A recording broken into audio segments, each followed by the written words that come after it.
ഉപവാസത്തിന്റെ രണ്ടാമത്തെ ദിവസം എത്തുവാൻ സർവാത്മാവുമായി ദൈവം നമ്മെ സഹായിച്ചു. അനുഗ്രഹിക്കപ്പെട്ട നല്ല ദിവസത്തിനായി ഞാൻ കർത്താവിനെ സ്തുതിക്കുന്നു. ഓണിലെ കിടന്ന എല്ലാ മക്കളെയും കർത്താവ് അനുഗ്രഹിക്കട്ടെ. അതുപോലെ തന്നെ ആയിരിക്കുന്നവരെ കർത്താവ് അനുഗ്രഹിക്കട്ടെ എന്ന് പ്രാർത്ഥിക്കുന്ന കർത്താവെ, ദൈവാകരത്തിൽ ഏൽപ്പിച്ച് പ്രാർത്ഥിക്കുന്ന കർത്താവെ, സ്തോത്രം സ്തോത്രം സ്തോത്രം സ്തോത്രം. 44-ാമത്തെ പാട്ട് പാടി സന്തോഷത്തോടുകൂടി ദൈവത്തിന്റെ കൃപയ്ക്കൊത്തവണ്ണം നമുക്ക് പാടി നമ്മുടെ കർത്താവിന്റെ മഹത്വം കരയേറ്റാം. കർത്താവ് തന്റെ എല്ലാവരും പറയട്ടെ.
നന്ദി കർത്താവേ, നന്ദി.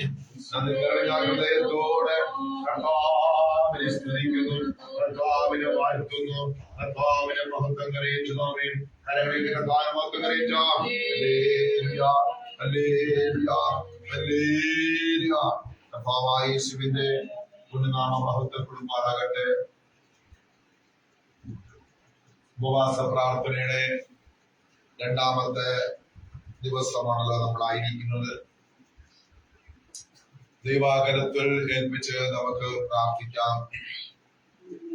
ഈ രാവിലെ സമയം നമുക്ക് എല്ലാവർക്കും കടന്നു വരുവാനും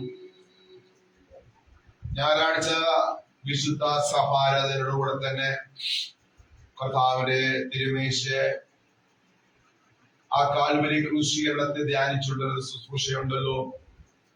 അങ്ങനെയെങ്കിൽ നമുക്ക് എല്ലാവർക്കും അതിനെ എടുക്കുവാൻ ആഗ്രഹിക്കുന്നവർ ഒരു ഒരുക്കമായി തന്നെ ദിവസങ്ങളായിരിക്കാനാണല്ലോ ഈ ദിവസങ്ങൾ ഉപവസിക്കാൻ പ്രാർത്ഥിക്കുക ഒരുക്ക പ്രാർത്ഥനയായി. അതിൽ ഓരോ ദിവസവും കർത്താവ് നമുക്ക് തരുന്നതിന്റെ ഉദ്ദേശം ദൈവത്തിനുണ്ടാമേ. നമ്മെ കുറിച്ചുള്ള ഉദ്ദേശം ദൈവത്തിനുണ്ട്. നമ്മളത് വിവേകത്തോടെ മനസ്സിലാക്കി വേണം ആ ദിവസം കർത്താവ് കൈകാര്യം ചെയ്യുവാൻ. അങ്ങനെയെങ്കിൽ ആ ദിവസം നമ്മുടെ ജീവിതത്തിൽ വളരെ അനുഗ്രഹമായിരിക്കും. ആമേ. ഓൺലൈനിൽ കടന്നു വന്ന കുടുംബങ്ങളെ ഓർത്ത് ദൈവത്തെ സ്തുതിക്കുന്നു. ആലയത്തിലായിരിക്കുന്ന കുടുംബങ്ങളെ ഓർത്ത് ദൈവത്തെ സ്തുതിക്കുന്നു. എല്ലാവരെയും കർത്താവ് ധാരാളമായി അനുഗ്രഹിക്കട്ടെ എന്ന് പ്രാർത്ഥിക്കുന്നു. ആമേൻ, ആമേൻ. തുടർന്ന് നമുക്ക് ഒരു വാക്യം നമുക്ക് വായിച്ചുകൊണ്ടിരിക്കുവാൻ ആഗ്രഹിക്കുന്നു. മത്തായിയുടെ സുവിശേഷം 7-ാം അധ്യായത്തിന്റെ 11-ാം വാക്യം. മത്തായി 7:11. നിങ്ങളുടെ മക്കൾക്ക് നല്ല ദാനങ്ങളെ കൊടുക്കാൻ അറിയുന്നു എങ്കിൽ സ്വർഗ്ഗസ്ഥനായ നിങ്ങളുടെ പിതാവ് തന്നോട് യാചിക്കുന്നവർക്ക് നന്മ എത്ര അധികം കൊടുക്കും. ഇന്ന് ഈ രാവിലെ സമയം പിതാവ് നമുക്ക് ഉത്തരവിടി തന്ന നല്ല വചനത്തിനായി ഞാൻ കർത്താവിനെ സ്തുതിക്കുന്നു.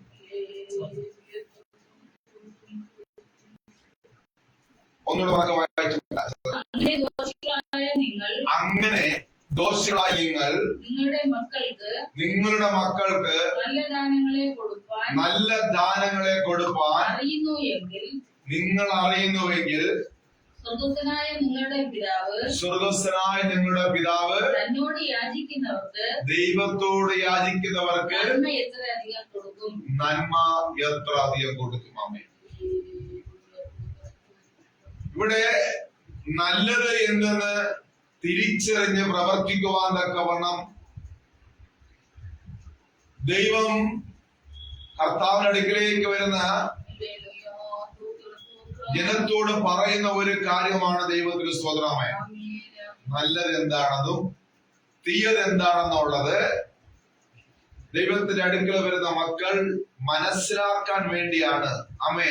ഇങ്ങനെ ഒരു കാര്യം ഈ ഒരു സാഹചര്യത്തിൽ ദൈവം നമുക്ക് തന്നിരിക്കുന്ന ഈ വാക്യമാമേ. മനസ്സിലായല്ലോ. ആമേ. നല്ലത് എന്തെന്നുള്ളത് ദൈവം നമ്മൾ പഠിപ്പിക്കണം. ആമേ. നമുക്ക് എല്ലാവർക്കും നന്നായിട്ട് അറിയാം, ഈ വചനത്തിൽ ഒരുപാട് നമ്മൾ കേട്ടതാണ്. എന്നാൽ മറ്റൊരു വ്യത്യസ്ത തലത്തിൽ പരിശുദ്ധാത്മാവ് എന്നെ ചിന്തിപ്പിച്ചുകൊണ്ടാണ് ഞാൻ ആ വചനത്തിൽ നിന്ന് ധ്യാനിച്ച് നിങ്ങളോട് പറയുവാൻ ആഗ്രഹിക്കുന്ന അമ്മേ. ഒന്ന്, കർത്താവ് പറയുന്നു, ആമേൻ, നിങ്ങളിൽ ലോകത്ത് ജീവിക്കുമ്പോ നിങ്ങളുടെ ബുദ്ധിക്കൊത്തവണ്ണം നിങ്ങൾ നല്ല കാര്യങ്ങൾ ചെയ്യുന്നുണ്ട്. മനുഷ്യന്റെ ബുദ്ധിക്കൊത്തവണ്ണം, അവന് ദൈവം കൊടുത്തിരിക്കുന്ന അറിവിനൊത്തവണ്ണം മനുഷ്യൻ എന്ത് ചെയ്യുന്നു? ആകുന്നിടത്തോളം നല്ല കാര്യങ്ങൾ തന്നെ ചെയ്യുന്നത്. മക്കളെ നോക്കുന്നു, മക്കൾ നല്ല ഭക്ഷണം കൊടുക്കുന്നു, മക്കളുടെ കാര്യങ്ങളൊക്കെ ചെയ്യുന്നു, ആകുന്നിടത്തോളം നല്ല കാര്യങ്ങളൊക്കെ ചെയ്യുന്നു. പക്ഷേ അതിനൊന്നും ദൈവം തൃപ്തരല്ല. ഒരു ദൈവത്തിന്റെ അടുക്കൽ വരുന്ന ഒരു ദൈവത്തിൽ ഒരു കുടുംബം ഉണ്ടെങ്കിൽ നിങ്ങൾ അങ്ങനെ ചെയ്യുന്ന കാര്യത്തിൽ ദൈവം പൂർണ്ണ തൃപ്തരല്ല. ചെയ്തെന്ന് പറയുന്നില്ല, അതിൽ പൂർണ്ണ തൃപ്തരല്ല. എപ്പോഴാണ് കർത്താവ് പൂർണ്ണ തൃപ്തനാകുന്നത്? അതാണ് നമ്മുടെ ചിന്ത. അത് ദൈവം പറയുന്നുണ്ട്, എന്നോട് ചോദിപ്പീൻ, അല്ലെ? വായിച്ചേ, എന്നോട് യാചിക്കുന്നവർക്ക് കണ്ടോ, ദൈവത്തോട് യാചിക്കുന്നവർക്ക് ദൈവം നന്മ എത്ര അധികം കൊടുക്കും. നമുക്കറിയാം, ഹന്ന എന്ന സഹോദരി അമ്മേ എൽഖാനയുടെ അല്ലെ ഭാര്യയാണ് ഹന്ന. പിന്നെ പെനീന എന്ന സഹോദരി കൊണ്ട് 2 ഭാര്യകളുണ്ടായിരുന്നു. ഈ ഹന്നയ്ക്ക് മക്കളില്ലായിരുന്നു. എന്നാൽ വർഷം തോറും ഇവർ ശീലോവിൽ യഹോവയുടെ നിയമപ്പെട്ടിരിക്കുന്ന സ്ഥലത്ത് ആരാധിക്കാൻ പോകും. എല്ലാ വർഷവും കൃത്യമായിട്ട്.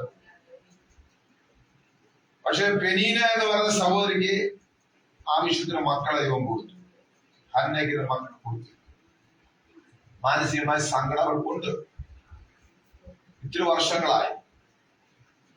പക്ഷെ ഇത്തിരി മുഷിയിക്കുന്ന അനുഭവങ്ങൾ മറ്റു ഭാര്യ സഹോദരി നമ്മൾക്ക് ഉണ്ടാകുന്നുണ്ട്. ആ മുഷീപ്പ് ഭർത്താവ് മനസ്സിലായിട്ട് ഓഹരി വർഷം തോറും കുടുംബം മക്കൾക്ക് ഓഹരി കൊടുക്കുമ്പോ ഹന്നയ്ക്ക് ഇരട്ടി പങ്ക് ഓഹരി കൊടുക്കും. അങ്ങനെയെങ്കിലും ഇവിടെ സമാധാനപ്പെടുത്താം, ഇവിടെ സങ്കടം മാറട്ടെ എന്ന് പറയും. എത്ര ഇരട്ടി പങ്ക് ഓഹരി ഈ കൊടുത്തിട്ടും ഹന്നയ്ക്ക് തൃപ്തിയായി. ഈ എൽക്കാന ധാരാളം നന്മ കൊടുക്കുന്നുണ്ട്, ലോകത്തിലും നന്മ കൊടുക്കുന്നുണ്ട്, അവർ കൊടുക്കുന്നുണ്ട്, ഇരട്ടി കൊടുക്കുകയാണ്. മറ്റവർക്ക് 10 കൊടുക്കുമ്പോൾ 20 കൊടുക്കുകയാണ്. മറ്റവർക്ക് 10 സെന്റ് കൊടുക്കുമ്പോൾ 20 സെന്റ് കൊടുക്കുക. എന്തൊക്കെ ആ മകനുണ്ടായിരുന്നതിന് നല്ല ഒരു വർഷത്തോറും കൊടുക്കും ഇവർക്ക് ഇരട്ടി. പക്ഷെ അവർക്ക് തൃപ്തിയായി. അതാണ് കാഴ്ചപ്പാടാമേ. ഇവിടെ നാം നമ്മുടെ മക്കൾക്കും നമുക്ക് വേണ്ടി എന്തെങ്കിലും ഭൂമിയിൽ ചെയ്യുന്നുവെങ്കിൽ, ഈ ലോകത്തിലുള്ള എന്തെങ്കിലും നന്മയാണ് നമ്മൾ ചെയ്യുന്നുവെങ്കിൽ അതിൽ ദൈവം തൃപ്തനല്ല. ദൈവം തൃപ്തനാകുന്ന എപ്പോഴെന്നറിയാമോ? ദൈവത്തോട് ചോദിക്കുമ്പോൾ ആത്മീയമായി ദൈവം തരുന്ന നന്മയാണ്, അത് പ്രാപിക്കുമ്പോഴാണ് നാം തൃപ്തരാകുന്നത്. മനസ്സിലായോ? ആത്മീയമായി ദൈവം നമുക്ക് എന്തെങ്കിലും തരുന്നുവെങ്കിൽ, അത് നമുക്കുണ്ടെങ്കിൽ നാം ആരാണ്? തൃപ്തരാണ്. ഇപ്പൊ എന്നെ സമയം നോക്കുകയാണെങ്കിൽ ആമേ, സാമ്പത്തികമായി ഞാൻ 0 നിൽക്കുന്ന ആമേ. എനിക്ക് സ്വന്തം എന്ന് പറയാൻ ഇപ്പോൾ നമുക്ക് അങ്ങനെ അങ്ങനത്തെ ഒരു സാമ്പത്തികമായ ഒരു നമ്മുടെ ഇല്ലാമേ. കുറച്ച് കാര്യങ്ങളൊക്കെ ചെയ്ത് നമുക്കറിയാം. കുഞ്ഞുങ്ങളുടെ ജോലിയുണ്ട്, ഇച്ചിരി വായ്പയും കാര്യങ്ങളൊക്കെ എടുത്ത് പോകുന്നെങ്കിലും അത് അതിന്റെ പണികളൊക്കെ നടന്നുകൊണ്ടിരിക്കുന്നതാമേ. പക്ഷെ അതിന് ഞാൻ തൃപ്തനല്ല. ഞാൻ ഇത്ര ഹാപ്പി ആയിരിക്കുന്നത് കർത്താവിന്റെ മക്കളിൽ നിന്ന് കുറച്ച് പ്രാപിച്ച ആത്മീയമായ ചില കൃപാവരങ്ങൾ എനിക്കുള്ളതിലാണ് ഞാൻ തൃപ്തനായിരിക്കുന്നതാണ്. ഇത്രയിരിക്കുന്നത് എന്റെ മുഖത്ത് നോക്കുമ്പോൾ കാണുന്ന സന്തോഷമാണെന്ന് പറഞ്ഞാൽ ദൈവം തന്നിരിക്കുന്നതായ സ്വർഗത്തിൽ ഗിഫ്റ്റ് ഉണ്ടാമേ. അത് ഈ ലോകത്തിലെ കാണുന്ന ഈ ബിൽഡിങ്ങുകളോ മറ്റൊന്നുമല്ല. ആത്മീയമായി ദൈവം തന്ന ചില കൃപാവരങ്ങൾ എനിക്കുള്ളതിന് ഏറ്റവും വലിയ സന്തുഷ്ടരാണ്. അവിടെയാണ് ദൈവം പ്രസാദിക്കുന്നത്. അതാ കർത്താവ് പറയുന്നത്, നിങ്ങൾ നിങ്ങളുടെ കുഞ്ഞുങ്ങൾക്ക് നല്ല ദാനങ്ങളെ കൊടുക്കാൻ അറിയുന്നുവെങ്കിൽ സ്വർഗസ്ഥനായ നിങ്ങളുടെ പിതാവിന്റെ അടുക്കലേക്ക് നിങ്ങൾ ചോദിപ്പീൻ. സ്വർഗത്തിലെ നക്ഷിച്ചു പോകാത്തതും കള്ളനും ആ കള്ളൻ മോഷ്ടിക്കാത്തതും തുരുപ്പിക്കാത്തതുമായ നന്മകളെ ദൈവം നമുക്ക് തരും. പ്രത്യേകിച്ച് കർത്താവ് ഉദ്ദേശിക്കുന്നത് ദൈവത്തിന്റെ പരിശുദ്ധാത്മാവിനെ കുറിച്ച് സംസാരിക്കുന്നതാണ്. ഒരു ഹാലിന് പറഞ്ഞാട്ടെ. ഇത് നമ്മൾ ഈ കാലഘട്ടത്തിൽ പലരും ഇതിനെ കുറിച്ച് ചിന്തിക്കുന്നില്ല. എന്തൊക്കെയോ നമുക്കിവിടെ ലോകത്തിൽ ഉള്ളത് കൊണ്ട് നാം തൃപ്തരാകുന്നു. ദൈവമക്കൾ, അതിൽ ദൈവ തൃപ്തിയാണെന്ന് നിങ്ങൾ ചിന്തിക്കുന്നുണ്ടോ? നിങ്ങൾ ചിന്തിക്ക്, എനിക്ക് ഇതൊക്കെ ഉണ്ടായിട്ടും ദൈവം തൃപ്തനാണെന്ന് നിങ്ങൾ ചിന്തിക്കുന്നുണ്ട്? പലരും ചിന്തിക്കുന്നില്ല. നമ്മൾ നേരത്തെ കേട്ട്, നമ്മളെ കഴിഞ്ഞ ദിവസം കേട്ട്, ഒരാത്മീയൻ ആരാണെന്ന് അറിയാവോ? അവൻ ലോകത്തിൽ എന്തെങ്കിലും ലോകപ്രകാരം ചെയ്തിട്ട് അവന് ഒരിക്കലും ആത്മീയനെന്ന് പറയാൻ കഴിയത്തില്ല. ഒരു ആത്മീയനെന്ന് പറയണമെങ്കിൽ ക്രിസ്തു അതിന്റെ പാപം, ക്രിസ്തുവിന്റെ സ്വഭാവം, ക്രിസ്തു അവന്റെ ഉള്ളിൽ ഇരിക്കുന്നുവെങ്കിൽ അവനാണ് ആത്മീയൻ. അതുകൊണ്ട് ഈ നാളുകളിൽ ദൈവമക്കളായ നാം ഈ വചനങ്ങൾ കേൾക്കും തോറും അപ്പോൾ എപ്പോഴാണ് ഞാൻ തൃപ്തരാകുന്നത് മനസ്സിലാക്കി ദൈവത്തോട് നിങ്ങൾ യാചിപ്പീൻ. സ്വർഗത്തിലെ നക്ഷിച്ചു പോകത്ത് എത്രയോ അനുഗ്രഹങ്ങൾ സ്വർഗത്തിലുണ്ട്. അതിനുവേണ്ടി നമുക്ക് യാചിപ്പാം. അത് ഭൂമിയിൽ വെച്ച് തന്നെ പ്രാപിപ്പാൻ തക്കവണ്ണം നാം പ്രാപ്തരാകണം. ആമേൻ. ഇനി ഒന്ന് രണ്ട് കാര്യങ്ങൾ ഞാൻ പറഞ്ഞുകൊണ്ട് മുന്നോട്ട് ആഗ്രഹിക്കുന്നു. സ്വർഗസ്ഥനായ നമ്മുടെ പിതാവ് തന്റെ മക്കളെ ഒരിക്കലും നിരാശപ്പെടുത്തുകയില്ല. നിരാശപ്പെടുത്തുവോ? ഇല്ല, സുൽഭതര ഒരിക്കലും നിരാശപ്പെടുത്തില്ല.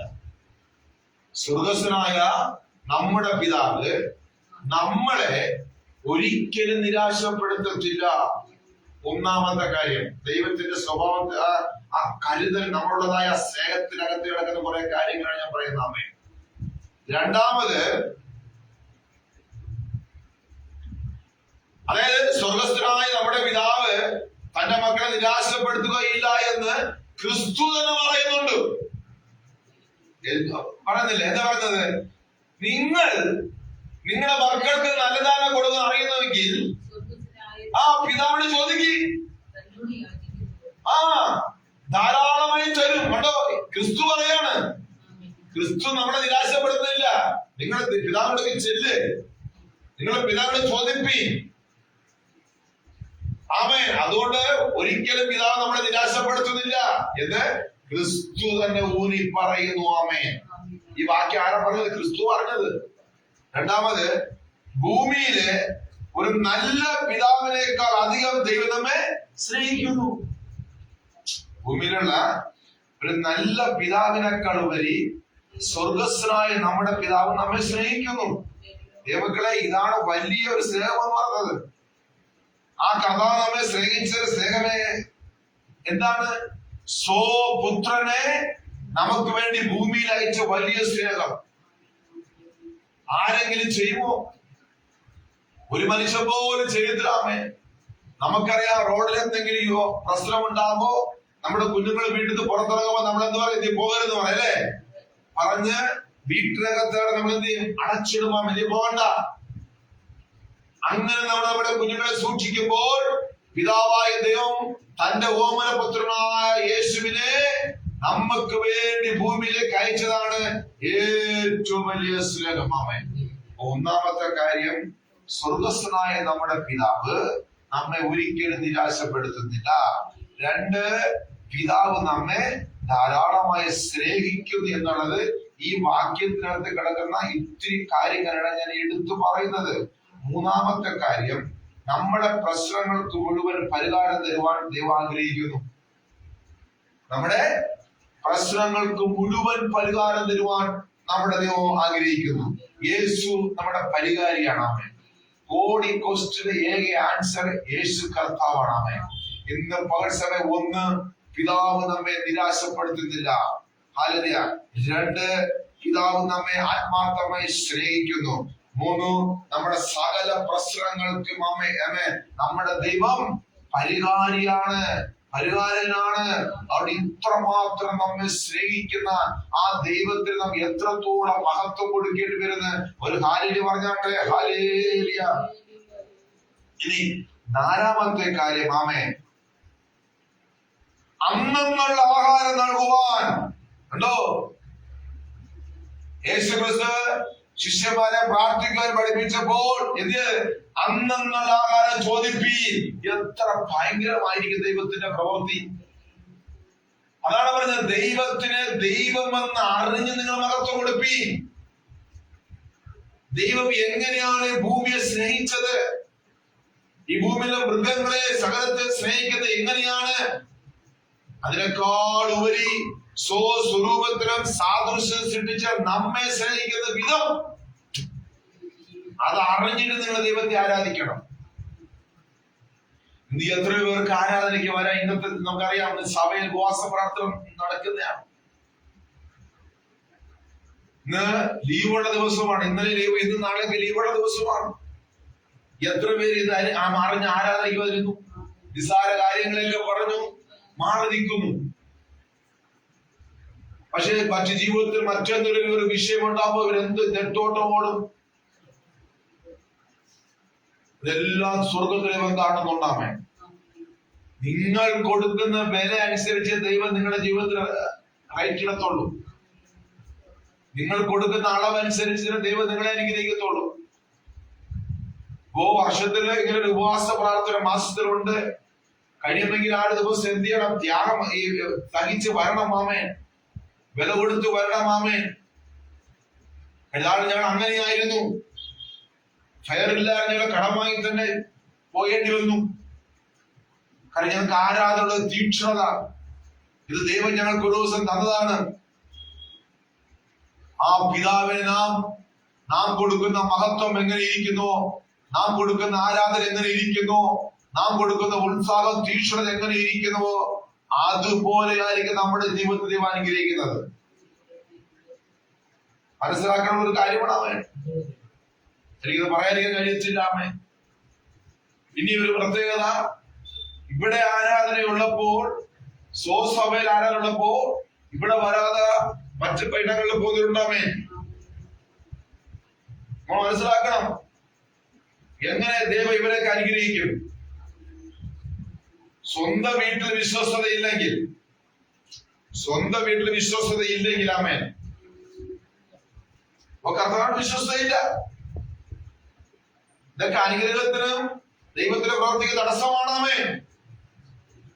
ഇതൊക്കെ അനുഭവിച്ച വ്യക്തിയായിട്ട് അതിലൂടെ വന്ന ദോഷം എന്തെന്നും നന്മ എന്തെന്നും എനിക്ക് നല്ല എക്സ്പീരിയൻസ് ഉള്ളതുകൊണ്ടാണ് ഞാൻ നിങ്ങളോട് പറയുന്നതാമേ. ക്രിസ്തുവേശു സഭയെ സ്നേഹിച്ച് നമുക്കൊരു കൂട്ടായ്മ തന്നിട്ടുണ്ട്. ആ കൂട്ടായ്മ നമ്മൾ സ്നേഹിക്കണമാമേ. കൂട്ടായ്മയിൽ പ്രാർത്ഥന നടക്കുമ്പോൾ വില കൊടുത്ത് നമ്മൾ കടന്നു വരണമേ. ബുദ്ധിമുട്ടും പ്രയാസം ആർക്കും ഇല്ലാത്തത്, ബുദ്ധിമുട്ട് പ്രയാസം, എല്ലാവർക്കും ബുദ്ധിമുട്ടും പ്രയാസം ഉണ്ടാമേ. നമ്മളത് മനസ്സിലാക്കി ദൈവത്തിന് മഹത്വം കൊടുക്കുക. അതാ ദൈവം നമ്മെ കുറിച്ച് ആഗ്രഹിക്കണം. ഒന്ന്, സ്വർഗ്ഗസ്ഥനായ നമ്മുടെ പിതാവ് നമ്മൾ ആരെയും നിരാശപ്പെടുത്തുന്നില്ല. 2, ഭൂമിയില് ആ ഒരു നല്ല പിതാവിനേക്കാൾ ഉപരി പിതാവ് ദൈവം നമ്മെ സ്നേഹിക്കുന്നു. എങ്ങനെ സ്നേഹിച്ചു? യേശു ക്രിസ്തുവിനെ തന്നു സ്നേഹിച്ചു. പിന്നെ പിതാവ് എന്താ പറയുന്നത്? അവനെ അന്നുള്ള ആഹാരം നമുക്ക് തരും. നമ്മുടെ ഭൗതിക വിഷയത്തിൽ പോലും ഇടപെടുന്ന നമ്മുടെ കർത്താവ് അന്നു വേണ്ട ആഹാരം ദൈവം നമുക്ക് തരുന്നു. ആമേൻ. ഹല്ലേലൂയ. പിതാവിന്റെ സ്നേഹമാണ്. ഇനി നമുക്ക് നന്മയ്ക്കുള്ളതെല്ലാം നൽകുവാൻ ദൈവം ആഗ്രഹിക്കുന്നു. നമുക്ക് നന്മയ്ക്ക് വേണ്ടി എന്താണ് ഈ ലോകത്തിൽ ആവശ്യമുള്ളത് അതെല്ലാം ദൈവം നമുക്ക് നൽകുവാൻ അവൻ ശക്തനത്രേ. ദൈവത്തിന് സ്തോത്രമാമേ. പിന്നെന്താ? അതുകൊണ്ട് നമ്മുടെ ആവശ്യങ്ങൾ ദൈവത്തോട് ചോദിക്കണം. കർത്താവ് പറയുന്ന, മോനെ, നിനക്ക് എന്ത് ആവശ്യമുണ്ടെങ്കിലും ന്യായമായ കാര്യമാണെങ്കിൽ നീ എന്ത് ചെയ്യണം? എന്നോട് ചോദിക്കണം. അതെ, ന്യായമായ കാര്യം നമുക്ക് ചോദിക്കാൻ റൈറ്റ് തരുന്നു. ഇതാ പിതാവ് എന്ന് പറഞ്ഞാമേ. അത് ചോദിക്കരുത്, അങ്ങനെയല്ല. ന്യായമായ നിന്റെ എന്ത് ആവശ്യമുണ്ടെങ്കിലും നീ അപ്പനോട് ചോദിക്കണം. അത് തരാമെന്ന് യാചിപ്പീൻ, നിങ്ങൾക്ക് ലഭിക്കും. അല്ലെ? അതെ, തരാമെന്നാണ് പിതാവ് നമ്മുടെ പറഞ്ഞിരിക്കുന്ന വാക്തത്വമാമേ. ഇനി എല്ലാറ്റിനേക്കാൾ ഉപരിയായി തന്റെ മക്കൾക്ക് അവരുടെ സഹായിയായി ദൈവം പരിശുദ്ധാത്മാവിനെ നൽകുന്നു. എല്ലാറ്റിനേക്കാൾ ഉപരി ഈ ലോകത്തുള്ള ഒരു മനുഷ്യന്റെ ഭൗതികമായ ആവശ്യങ്ങളെക്കാൾ ഒരു സ്റ്റെപ്പ് ഉപരിയായി എന്നേക്ക് നിലനിൽക്കുന്ന, എന്നേക്ക് നമ്മെ നടത്തുന്ന, എന്നേക്ക് നമ്മെ കരുതുന്ന, എന്നേക്ക് നമ്മെ ഗൈഡ് ചെയ്യുന്ന, നമ്മെ മുദ്ര ചെയ്ത് സ്വർഗത്തിലേക്ക് എത്തിക്കുന്ന പരിശുദ്ധാത്മാവിനെ നമുക്ക് വേണ്ടി നൽകുന്നത്. ഹല്ലേലൂയ. അതാണ് ആ വാക്യത്തെ പറയുന്നത്. ഓ അപ്പനെ, അമ്മ, അപ്പന്മാരെ, അമ്മമാരെ, നിങ്ങളുടെ മക്കൾക്ക് ഭൂമിയിലുള്ളത് നല്ലതെന്നത് ചിന്തിച്ച് നിങ്ങൾ കൊടുക്കുവാൻ അറിയുന്നുവെങ്കിൽ നിങ്ങളെ സകലരെയും നിർമ്മിച്ച സ്വർഗസ്ഥനായ പിതാവിന്റെ അടുക്കിലേക്ക് നിങ്ങൾ ചോദിപ്പീൻ. അവൻ പരിശുദ്ധാത്മാവിന്റെ നന്മ നിങ്ങൾക്ക് ധാരാളമായി തരുമേ. ഇത് എത്ര പേർ ആ നന്മയ്ക്ക് വേണ്ടി ആഗ്രഹിക്കുന്നു. ഇന്നും ഞാൻ പ്രാർത്ഥിക്കുന്ന ഒരു വിഷയം, കർത്താവേ, എനിക്ക് പരിശുദ്ധാത്മാവിനെ ഇനിയും എനിക്ക് വേണം. ആത്മാവിന് ദാരിദ്ര്യത്തിന്റെ അവസ്ഥകൾ എനിക്ക് മാറ്റി തരണം. ആത്മീയമായ മണ്ഡലത്തിൽ ദാരിദ്ര്യത്തിന്റെ അവസ്ഥ എനിക്കുണ്ട്. പ്രാപിക്കാൻ കഴിയാതെ ദാരിദ്ര്യത്തിന്റെ അവസ്ഥ എനിക്കുണ്ട്. ആ മേഖലയിലെ ദാരിദ്ര്യങ്ങളൊക്കെ മാറ്റി എന്നെ സമ്പന്നനാക്കണമെന്ന് ഇന്നും പ്രാർത്ഥിച്ചുകൊണ്ടേയിരിക്കുന്നേ. അതായിരിക്കട്ടെ നമ്മുടെ പ്രാർത്ഥന, അതായിരിക്കട്ടെ നമ്മുടെ പ്രാർത്ഥന. കരങ്ങളിൽ കർത്താവിന് കൊടുക്കാം. ഹല്ലേലൂയ. മത്തായി 11:22 വായിച്ചാട്ടെ. മത്തായി സുവിശേഷം 11-ാം അധ്യായത്തിന്റെ 28-ാം വാക്യം.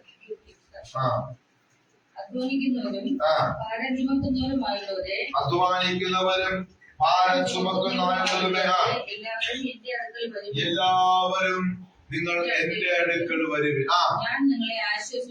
കണ്ടോ, കർത്താവ് പറയുകയാണ് തന്റെ മക്കൾക്കുള്ള ആ സ്വർഗീയമായ ആ പ്രോമിസ് പറയാണ്, വാഗ്ദത്തം പറയാണ്.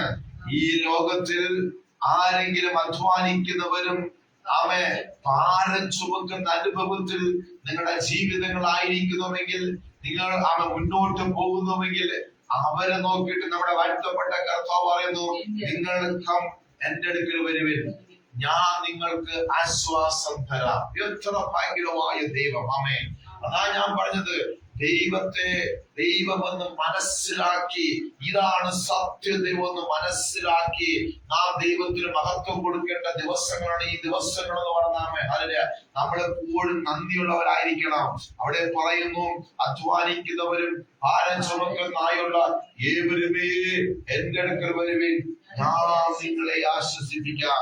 അങ്ങനെ നമ്മെ ആശ്വസിപ്പിക്കുന്ന ഒരു നല്ല കർത്താവാണ് നമ്മുടെ സ്വർഗീയ പിതാവ്. ഹല്ലേലൂയ. അതുകൊണ്ട് ഈ ദിവസങ്ങളില് പിതാവുമായുള്ള ആഴമേറിയൊരു ബന്ധം ഓരോ ദൈവമക്കൾക്കും ഉണ്ടായിരിക്കണം. ആമേ. അതെ, യേശു ക്രിസ്തുവുമായി ആഴമേറിയ ബന്ധം നമ്മുടെ ജീവിതത്തിലുണ്ടെങ്കിൽ നാം രക്ഷപ്പെട്ട ദൈവമക്കളെ. ഹല്ലേലൂയ. ഹാനോക്കിന്റെ കൂടെ ദൈവം നടന്നതുപോലെ, ആമേ, ദൈവത്തോട് ഹാനോക്ക് നടന്നതുപോലെ നല്ലൊരു ആത്മീയ അനുഭവത്തിൽ നടക്കുവാൻ, നല്ലൊരു സ്പിരിച്വൽ ജീവിതത്തിലേക്ക് നമുക്ക് മുന്നോട്ട് പോകുവാൻ പിതാവാം ദൈവം നമ്മെ സഹായിക്കും. അതുകൊണ്ട് ഇന്ന് കേൾക്കുന്ന വചനപ്രകാരം ദൈവത്തിൽ നിങ്ങളൊന്ന് അളന്നു നോക്ക്. ഇതോ എത്ര ഭയങ്കരമായിരിക്കുന്ന ദൈവം തന്റെ സൃഷ്ടിയായ ഭൂമിയെ കരുതുന്നു, മൃഗങ്ങളെ കരുതുന്നു, അതിനേക്കാളുപരി മനുഷ്യരായി നമ്മെ കരുതുന്ന ഒരു ദൈവം. അവൻ പരിപാലനത്രേ നമ്മൾ എന്ത് ആവശ്യങ്ങൾ ചോദിക്കുവാൻ പറയുന്നു. ഭൂമിയിലുള്ളതിനേക്കാൾ ഉപരിയായി നമ്മെ തരുന്ന ഉപരിയായി നമ്മെ നടത്തുവാൻ കഴിവുള്ള പരിശുദ്ധനെ തരാമെന്ന് ദൈവം വാഗ്ദത്തം ചെയ്തിരിക്കുന്നു. ഇന്ന് പകൽ സമയം നമുക്ക് ഒരുമിച്ച് കർത്താവിനെ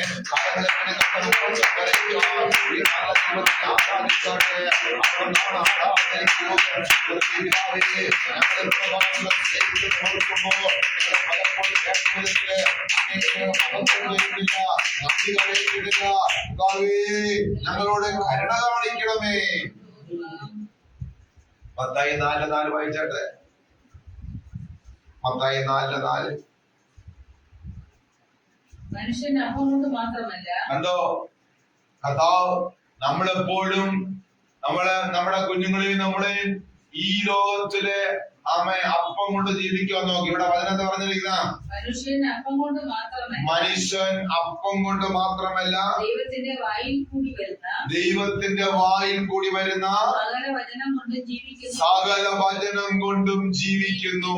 തന്നെ അപ്പൊ മനസ്സിലാക്കുന്ന ഒരു വിശ്വാസി ഈ ലോകത്തിന് നമുക്ക് തരുന്ന ഏറിയാൽ 60, 70, 80 വർഷക്കാലം ഒരു ക്രിസ്തുവിന്റെ അനുയായി, ഒരു ക്രിസ്തുവിന്റെ ദൈവപൈതൽ, ക്രിസ്തുവിനെ സ്നേഹിക്കുന്ന, രക്ഷിക്കപ്പെട്ട് സ്നാനപ്പെട്ട പ്രത്യാശയോടെ ജീവിക്കുന്ന ഒരു ദൈവപൈതൽ ഈ ഭൂമിയിൽ സുരക്ഷിതമായ ആ ക്രിസ്തീയ ജീവിതം പുലർത്തണമെങ്കിൽ അവൻ എന്ത് ചെയ്യണം? ദൈവത്തിന്റെ വചനം കൊണ്ട് ജീവിക്കണം. ഹല്ലേലൂയ. ദൈവത്തിന്റെ വചനം കൊണ്ടുള്ള ജീവിതം ഇല്ലെങ്കിൽ ക്രിസ്തീയ ജീവിതം പൂർത്തീകരിക്കാൻ കഴിയത്തില്ല. പിന്നെ ലോകത്തിലെ ജീവിതം പൂർത്തീകരിക്കാൻ കഴിയും. പിന്നെ ചില അവസാനിക്കാൻ എവിടെയാണ്? നിത്യനരകത്തിലോട്ട് പോകാമേ. മനസ്സിലാക്കണം, നമ്മൾ മുൻപിൽ ചിന്തിച്ചു, ദൈവം തന്റെ കുഞ്ഞുങ്ങളെ കരുതുന്ന വിധം, അവരെ കെയർ ചെയ്യുന്ന വിധം നമ്മൾ വചനത്തോട് നമ്മൾ പരിശോധിച്ചു കഴിഞ്ഞു. ഇപ്പോൾ കർത്താവ് പറയുന്നു, മക്കളെ, ഞാൻ നിങ്ങളെ കെയർ ചെയ്യുന്ന ദൈവമാണ്, നീ വിഷമിക്കേണ്ട കാര്യമില്ല. ആമേൻ. എന്നാൽ ഈ ലോകത്തിലെ ഞാൻ തന്ന ആയുസ് എന്നിട്ട് പൂർത്തീകരിക്കണമെങ്കിൽ നീ ഒരു കാര്യം കൂടെ ചെയ്യണം. എന്താണ് ചെയ്യേണ്ടത്? മനുഷ്യനായ ഈ ലോകത്തിൽ അപ്പം കൊണ്ട് മാത്രമല്ല ജീവിക്കേണ്ടത്, ദൈവത്തിന്റെ വായിന്ന് വരുന്ന ശക്തിയുള്ള വചനം കൊണ്ട് ജീവിക്കണം. എങ്കിൽ മാത്രമേ ഈ ക്രിസ്തീയ ജീവിതം ഐശ്വര്യമായി ക്രിസ്തുവിൽ പൂർത്തീകരിക്കുവാൻ കഴിയത്തുള്ളൂ. അല്ലെ? കറക്റ്റ്. അതെ, ഒരു വിശ്വാസിക്ക് ഈ രണ്ട് മേഖല കൂടെ കടന്നുപോയേ പറ്റത്തുള്ളൂ. ആമേ. ഇനി മക്കളെ 6:11 വായിച്ചാട്ടെ. എന്താ ഇരിക്കുന്നത്? ഞങ്ങൾക്ക് ആവശ്യമുള്ള ആഹാരം ഇന്ന് തരേണം. കണ്ടോ? കർത്താവ് പഠിപ്പിക്കുക, പ്രാർത്ഥന പഠിപ്പിച്ചതാണ്.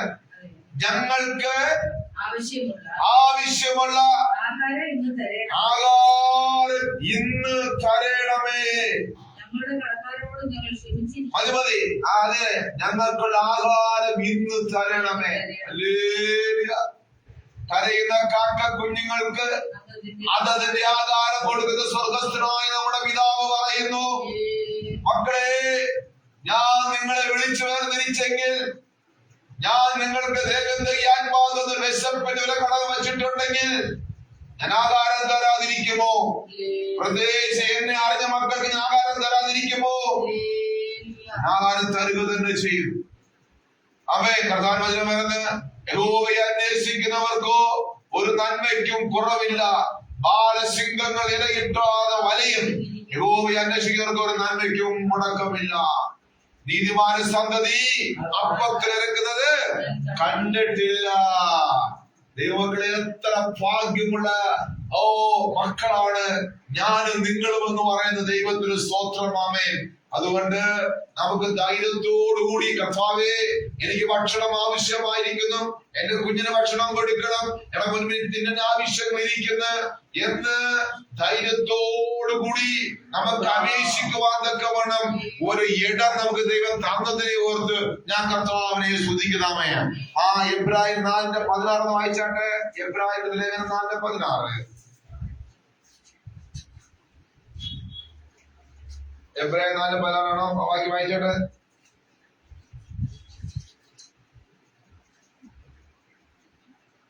അതുകൊണ്ട് കരുണ ലഭിക്കാനും. എബ്രായർ 4:16. അതുകൊണ്ട് കരുണ ലഭിക്കാനും തത്സമയത്ത് സഹായത്തിനുള്ള കൃപ പ്രാപിക്കാനുമായി നാം ധൈര്യത്തോടെ കൃപാസനത്തിന്. എങ്ങനെ ഇരിക്കുന്നു? ഇന്ന് രാത്രി അല്ലെങ്കിൽ നാളെ നമുക്കൊരു ആവശ്യം നമ്മുടെ മുമ്പിലുണ്ട്. നാം എന്ത് ചെയ്യണം? ധൈര്യത്തോടുകൂടി കൃപാസനത്തിലേക്ക് ചെല്ലുവാൻ, ദൈവമാകുവാനും ചെയ്യുന്നേ. നാം എന്തിനാ വല്ലാതെ വലയുന്നത്? നാം എന്തിനാ ഭാരപ്പെടുന്നത്? നേരത്തെ പറഞ്ഞ അങ്ങനെ ആരെങ്കിലും അധ്വാനിക്കുന്നവർ ഭാരം ചുമക്കുന്നവരായ ആരെങ്കിലും ഉണ്ടെങ്കിൽ, മനഭാരത്താലോ മറ്റു വല്ല ഭാരത്താലോ വിഷയത്തിന്റെ ഭാരത്താലോ ലോകത്തിന്റെ ഭാരത്താലോ സാമ്പത്തിക അങ്ങനെ ഏത് ഭാരത്താലും വല്ലാതെ ഭാരം ചുമന്ന് വലയുന്നുവെങ്കിൽ, യേശു പറഞ്ഞ വാക്യം ഓർത്ത് യേശു പറഞ്ഞത്, നീ ഇങ്ങോട്ട് വാ, നീ എന്റെ അടുക്കൽ വാ, ഞാൻ നിന്നെ ആശ്വസിപ്പിക്കാം. ഇതൊക്കെ വാർത്തയുടെ ചില വചനമാണ്. ദൈവത്തിന് സ്തോത്രമേ. എന്തൊരു കർത്താവ് ഇങ്ങോട്ട് പറയുന്നു, ഇന്നും നിങ്ങളുടെ ആഹാരം ഞാൻ നിനക്ക് തരാം, നീ ചോദിക്കേ. പറയുന്നു, അതുകൊണ്ട് കരുണ ലഭിപ്പാൻ നമുക്ക് ദൈവത്തിന്റെ നാം പ്രാർത്ഥിക്കുന്ന വിഷയത്തിന്മേൽ നാം യാചിക്കുന്ന വിഷയത്തിന്മേൽ, നാം ഭാരപ്പെടുന്ന വിഷയത്തിന്മേൽ പ്രിയ കുടുംബമേ നിനക്ക് കരുണ ലഭിക്കാൻ തത്സമയത്ത് നിനക്ക് ആശ്വാസം ലഭിക്കണമെങ്കിൽ, ദൈവ സഹായത്തിനുള്ള കൃപ പ്രാപിക്കണമെങ്കിൽ ധൈര്യത്തോടുകൂടി നിന്റെ പിതാവിന്റെ അടുക്കിലേക്ക് നീ ചെല്ലുക. പുത്രനായ യേശുവിന്റെ നാമത്തിൽ. എത്ര വാഗ്ദത്തം! ഈ വചനങ്ങൾ അറിയാത്തോണ്ടാണ് നമ്മൾ ഒരുപാട് ക്ഷീണിച്ചു പോകുന്നത്. അതാ നേരത്തെ എന്ത് പറഞ്ഞറിയോ? ഈ ലോകത്തിൽ അപ്പം മാത്രം തിന്നുന്നോണ്ടാണ് ക്ഷീണിച്ചു പോകുന്നത്. സരസ്വതി ശരിക്കാണ് അല്ലേ? അല്ല, ഈ വചനങ്ങളൊന്നും ഇല്ലെന്നേ. ഈ വചനങ്ങൾ ഹൃദയത്തിൽ ഇല്ല. ഈ വചന ഹൃദയത്തിലാണ് എന്ത് ചെയ്യണം? മനുഷ്യർ അപ്പം കൊണ്ട് മാത്രമല്ല ദൈവത്തിന് വചനം ഭക്ഷിക്കണം. ഈ വചനം ഭക്ഷിച്ച് ഹൃദയത്തെ എന്ത് ചെയ്യണം? സ്റ്റോർ ചെയ്യണം. വചനമില്ലാത്തത് കൊണ്ടാണ് മനുഷ്യൻ ക്ഷീണിച്ചു പോകുന്നത്. അത് ലോകത്തിൽ അപ്പം മാത്രം തിന്നാൽ, കഴിഞ്ഞ ദിവസം ഒരു ടിവിയിൽ കാണാൻ തോന്നുന്നു, ദേവാസിനെ പറഞ്ഞതാണ്, മാന്തി കുഴിമന്തി തിന്നിന്ന് അവസാനം മാന്തിക്കൊണ്ടിരിക്കുന്നതാണ്. ആമേ. അവരങ്ങനെ പറയാറില്ല സാധാരണ. ഇപ്പൊ അവർക്ക് ക്ഷമ കെട്ടുപോയി. അരെ എല്ലാം നോക്കുമ്പോ എല്ലാം കുഴിമന്തി തിന്നോണ്ടിരിക്കുകയാണ്. അവസാനം പറഞ്ഞ് അവസാനം കുഴി മാന്തിക്കൊണ്ടിരിക്കുക. അതായിപ്പോയി. ഇവിടെ എത്ര നന്നായിരിക്കുന്നു. ഒരു ക്രിസ്തീയ ജീവിതം ക്രിസ്തുവിൽ ഐശ്വര്യമായി പൂർത്തീകരിച്ച് ദൈവരാജ്യം കരസ്ഥമാക്കണമെങ്കിൽ ഈ ലോകത്തിൽ അപ്പം മാത്രം തിന്നാ പോരാ, ദൈവത്തിന്റെ വായിൽ നമ്മുടെ ജീവനുള്ള വചനം കഴിക്കുക, ഭക്ഷിക്കുക. അതാണ് പത്രോസ് പറയുന്നത്. യേശു പറഞ്ഞു, നിങ്ങൾക്ക് വേണമെങ്കിൽ ഈ ലോകത്തേക്ക് നിങ്ങൾക്ക് പോകാം, എന്നെ വിട്ടു പോകാമെന്ന് പറഞ്ഞു.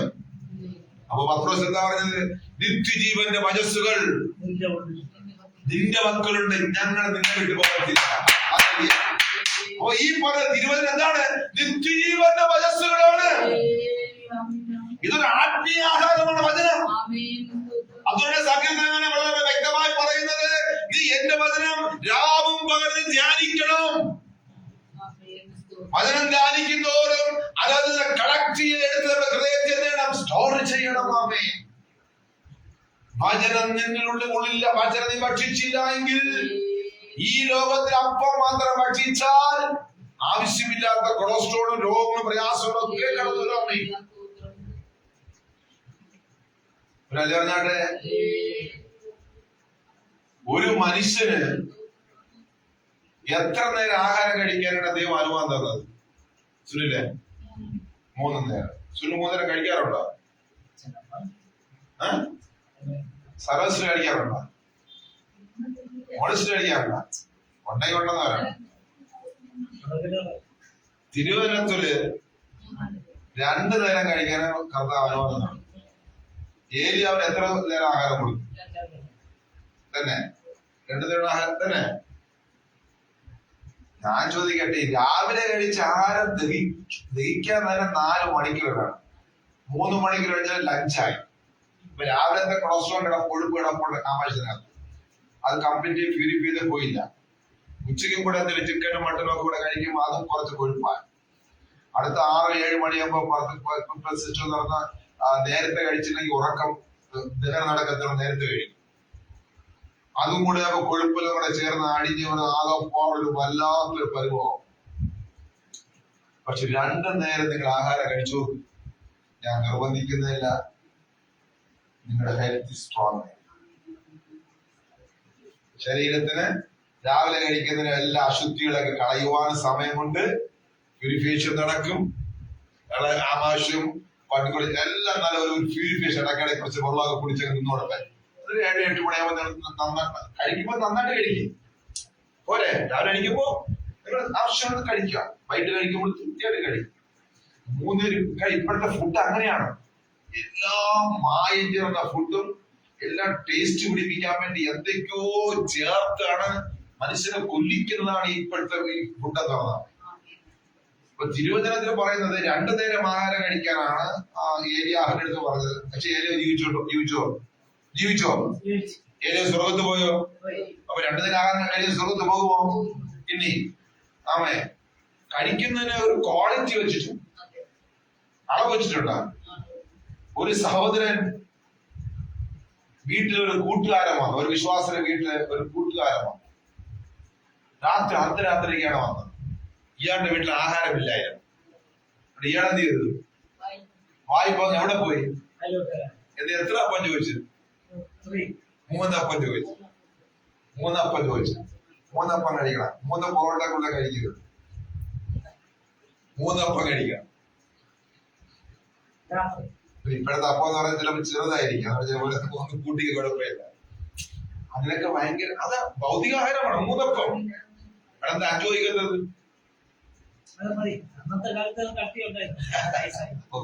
അന്നത്തെ വെയിറ്റ് ഇടിക്കുകയാണ്. അന്ന് നല്ലമാരായിരുന്നു അല്ലേ? അവർക്ക് അത്ര വേണമല്ലോ. അല്ല, ഇതിനൊക്കെ ഒരു അർത്ഥം. 3 അപ്പം വേണം ചോദിച്ചു. ഏറിയ 2 നേരം ആഹാരമാണ്. വചനം കുറഞ്ഞത് 2 പ്രാവശ്യം ധ്യാനിക്കണം. രാഹുൽ പറയും ഇതെല്ലാത്തിനും ഒരു കണക്കുണ്ട്. നമ്മളതൊക്കെ ചെയ്താൽ മതി. അപ്പോ ഈ ലോകത്തിൽ അപ്പം കൊണ്ട് മാത്രമല്ല മനുഷ്യൻ ജീവിക്കേണ്ടത്. യഹോവയുടെ വായിൽ വരുന്ന ജീവന്റെ വചനം കൊണ്ട് മാത്രമേ ജീവിക്കാവൂ. ഈ 2 ആഹാരവും മനുഷ്യന് ആവശ്യമാണ്.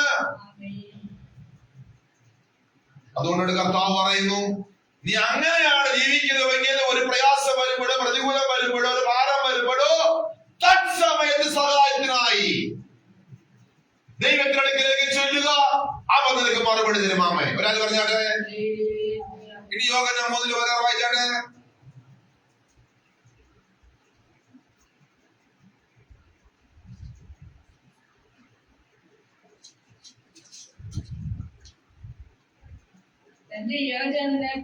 തന്റെ ഏകജാതനായ പുത്രനിൽ വിശ്വസിക്കുന്ന ഏവനും നശിച്ചു പോകാതെ നിത്യജീവൻ പ്രാപിക്കേണ്ടതിന് ദൈവം യേശുവിനെ നൽകുവാൻ തക്കവണ്ണം ലോകത്തെ സ്നേഹിച്ചു. മനസ്സിലാക്കണം, ദൈവം 2 ആഹാര കാര്യങ്ങളെ കുറിച്ച് പറഞ്ഞു വരുന്നു. 1 ഭൗതികമായ ആഹാരവും, 2 ആത്മീയമായ ആഹാരം. ഭൗതികമായ ആഹാരം മാത്രം കഴിച്ചുകൊണ്ട് പോയാൽ മരണം എല്ലാവർക്കും ഉണ്ട്. പക്ഷെ അത് നിത്യമരണത്തിലേക്ക് ചെല്ലും, നരകത്തിലേക്ക് ചെല്ലും. പക്ഷെ 2 ആഹാരം കൂടെ കഴിച്ച് ആമേൻ ആത്മീയാഹാരത്തിന് പ്രാധാന്യം കൊടുത്തുകൊണ്ട് ദൈവത്തിന്റെ വചനപ്രകാരം നാം മുന്നോട്ട് പോകുന്നുവെങ്കിൽ തീർച്ചയായിട്ടും ഭക്തന്മാർ ആ രാജ്യം കരസ്ഥമാക്കിയതുപോലെ നമുക്കും ആ രാജ്യം കരസ്ഥമാക്കാൻ കഴിയും. അതുകൊണ്ട് വിശ്വാസികളെ നാം മനസ്സിലാക്കണം. രക്ഷിക്കപ്പെട്ട് സ്നാനപ്പെട്ട് നാം കർത്താവിന് വേണ്ടി ജീവിക്കുമ്പോൾ ദൈവത്തിന് വരം വേണ്ടി കാത്തിരിക്കുന്നുവെങ്കിൽ വാസ്തവമായി ഭൗതികാകാരം മാത്രം ഭക്ഷിച്ച കാര്യമില്ല, ആത്മീയാകാരം ഭക്ഷിച്ചേ മതിയാവൂ. അവൻ നീ നിൽക്കുന്നെന്ന് തോന്നുമെങ്കിൽ, നീ വീഴാതിരിക്കണമെങ്കിൽ ഓരോ ദിവസവും നീ ആത്മീയമായ ആഹാരം ഭക്ഷിച്ചേ മതിയാവൂ. ആത്മീയാകാരം ഭക്ഷിച്ചില്ലെങ്കിൽ നിനക്ക് നിലനിൽപ്പില്ല എന്ന് വളരെ ശക്തമായ ആത്മാവ് ഇടപെടുന്നാമേ. അനേകം വഴിയിൽ വെച്ച് അതാണ് പറഞ്ഞത്. നീ വഴിയിൽ വെച്ച് എന്ന് പറയുമ്പോൾ വഴിയിൽ വെച്ച് നീ പട്ടു പോകാതിരിക്കണമെങ്കിൽ എന്ന് പറയുമ്പോൾ വഴി എന്ന് പറയുന്നത് നിനക്ക് തരുന്ന ഈ ലോകത്തിലെ മരുഭൂമിയായ ആ വാസത്തിന്റെ ആയുസ്സാണ്. ഈ ഭൂമിയിൽ മരുഭൂമിയുടേതായ യാത്രയുടെ ആയുസ്സാണ് നിന്റെ വഴി എന്ന് പറയുന്നത്. ആ ആയുസ് നീ പട്ട് നരകത്തിൽ പോകാതിരിക്കണമെങ്കിൽ പുത്രനെ ചുംബിച്ചു കൊടുക്കുക. പുത്രനാണ് വചനം. ആദ്യ വചനം ഉണ്ടായിരുന്നു, വചനം ദൈവത്തോടു കൂടെ ആയിരുന്നു, ആ വചനം ക്രിസ്തുവായിരുന്നു. നീ വചനം ക്രിസ്തുവിനെ ചുംബിച്ച് ഭക്ഷിക്കണം. ആമേൻ. അതുകൊണ്ട് വചനം വായിക്കാത്ത ഒരു ദിവസം ഒരു വിശ്വാസിയുടെ ജീവിതത്തിൽ കടന്നു പോകരുത്, വിട്ടുകൊടുക്കരുത്. എത്ര തിരക്കുണ്ടെങ്കിലും ഒരു ഭാഗത്ത് ചെന്നിരുന്ന് ഇത് ഞാൻ വചനം വായിച്ചില്ല, നന്നായിരുന്ന് വായിക്കാൻ നീ സമയമെടുത്ത് നിന്നെ ദൈവം കരുതുമാമേ. എന്റെ വചനം കാലിന് ദീപവും നീ പോകുന്ന പാതയ്ക്ക് പ്രകാശവുമായിരിക്കും. രാവിലെ വായിക്കുന്ന വചനം. അമ്മേ, നമ്മളിന്ന് രാവിലെ വായിച്ചെന്താണ്? ഇന്ന് രാവിലെ വചനം വായിച്ചു വായിച്ചായിരുന്നോ? നമ്മുടെ വെളിപ്പാട് 19-ാം അധ്യായമാണ് ഞങ്ങൾ വായിച്ചത്. എത്ര ഭയങ്കരമായി. അതുകൊണ്ടാണ് ഇത്രയും സന്തോഷം നമ്മുടെ ഹൃദയത്തിൽ എത്തുന്നത്. ഞങ്ങൾക്ക് നല്ല ഉറപ്പുണ്ട്. വചനം പറയുന്ന ഈ ദൈവത്തിന്റെ വചനം കാലിന് ദീപവും പാതയ്ക്ക് പ്രകാശമായിരിക്കണം. ഒരു ദുഷ്ടശക്തി, അവ ഏതെങ്കിലും ശക്തി വരുമ്പോൾ തന്നെ കർത്താവ് ഉടനെ മനസ്സിലാക്കി തരാം. ഇതാ ഒരുവൻ എഴുന്നേറ്റുണ്ട്, വെട്ടാൻ പറയും. എന്തുകൊണ്ടെന്നറിയോ?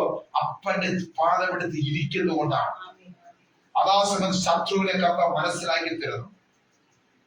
അതുകൊണ്ട് വളരെ ഫ്രീ ആയിട്ട് മുന്നോട്ട് കഴിയുന്നു. അതുകൊണ്ട് വളരെ ശ്രദ്ധിക്കണം. ഈ ലോകത്തിലെ ഭക്ഷണം മാത്രം ഭക്ഷിച്ചുകൊണ്ടും ആത്മീയാഹാരത്തിന് പ്രാധാന്യം കൊടുക്കാതിരുന്നാൽ വഴിയിൽ വെച്ച് പട്ടുപോകുമെന്നാണ് വചനം പറയുന്നതാണ്.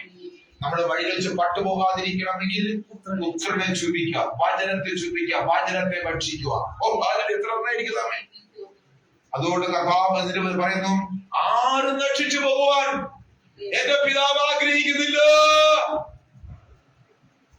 ഓ സഭയെ, ഈ ലോകത്തുള്ള ഒരു മനുഷ്യൻ പോലും രക്ഷിച്ചു പോകുവാൻ എന്റെ പിതാവ് ആഗ്രഹിക്കുന്നില്ല. അതുകൊണ്ടാണ് ഇന്ന് അനേക ദേവദാസരെ വിളിച്ചു പറയുന്നത്, യേശു വിശ്വസിപ്പി, വചനത്തിൽ വിശ്വസിപ്പി. തന്റെ സ്വപുത്രനെ നമുക്ക് വേണ്ടി തന്ന് ലോകത്തെ സ്നേഹിച്ച പിതാവ് പറയുന്നു, നിങ്ങളാരും വഴി നശിച്ചു പോകുവാൻ ഞാൻ ആഗ്രഹിക്കുന്നില്ല.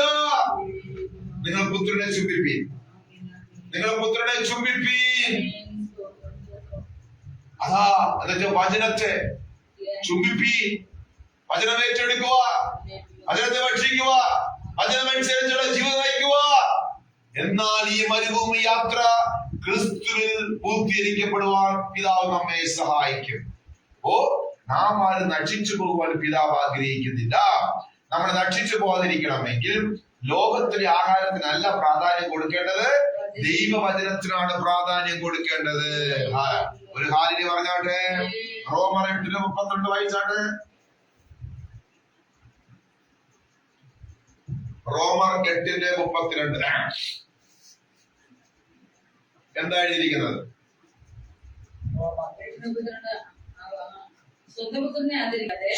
പിതാവിന്റെ സ്നേഹമാണ്.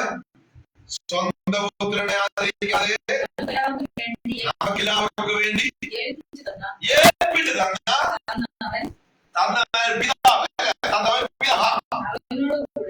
ആ പിതാവ് യേശുവിനെ നമുക്ക് വേണ്ടി നേരത്തെ അയച്ച് നമ്മെ സ്നേഹിച്ചെടുത്ത ആ യേശുവിലൂടെ ഈ ലോകത്തിൽ നമ്മൾ ആഗ്രഹിക്കുന്ന ന്യായമായ സകല കാര്യങ്ങൾ തരാതിരിക്കുമോ?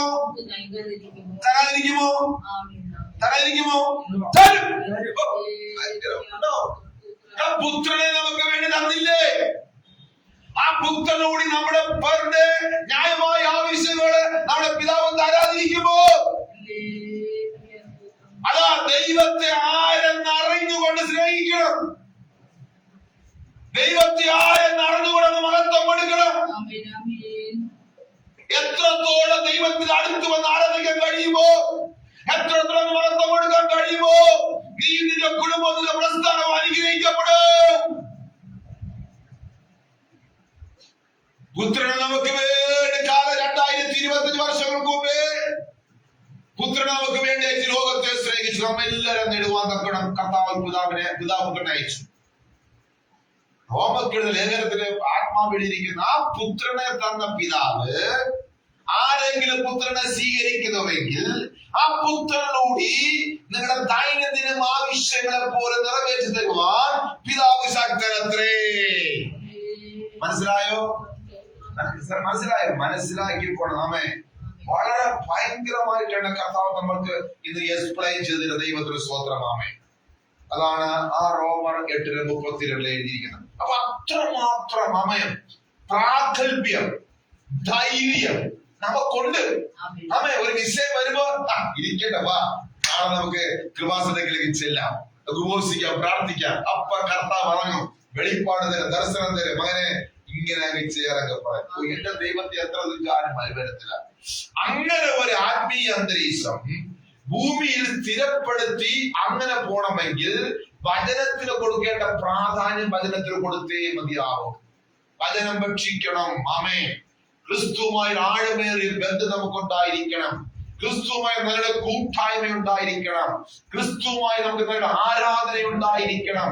ക്രിസ്തുവുമായി നാം സംസാരിക്കണം. ആമേൻ. ഇങ്ങനെയുള്ള നല്ലൊരു ബന്ധം, നല്ലൊരു പ്രവൃത്തി നമ്മുടെ ജീവിതത്തിൽ ഈ ലോക യാത്രയിൽ ആമേൻ ക്രിസ്തുയേശുവിൽ നമുക്ക് ഉണ്ടെങ്കിൽ തീർച്ചയായിട്ടും യാത്ര ക്രിസ്തുവിൽ സമാപ്തിയായി ഒരു സുരക്ഷിതമായിരിക്കും. ആമേൻ. ഒരു ഹല്ലേലൂയ പറഞ്ഞാട്ടെ. മത്തായി 6:8 വായിച്ചാട്ടെ.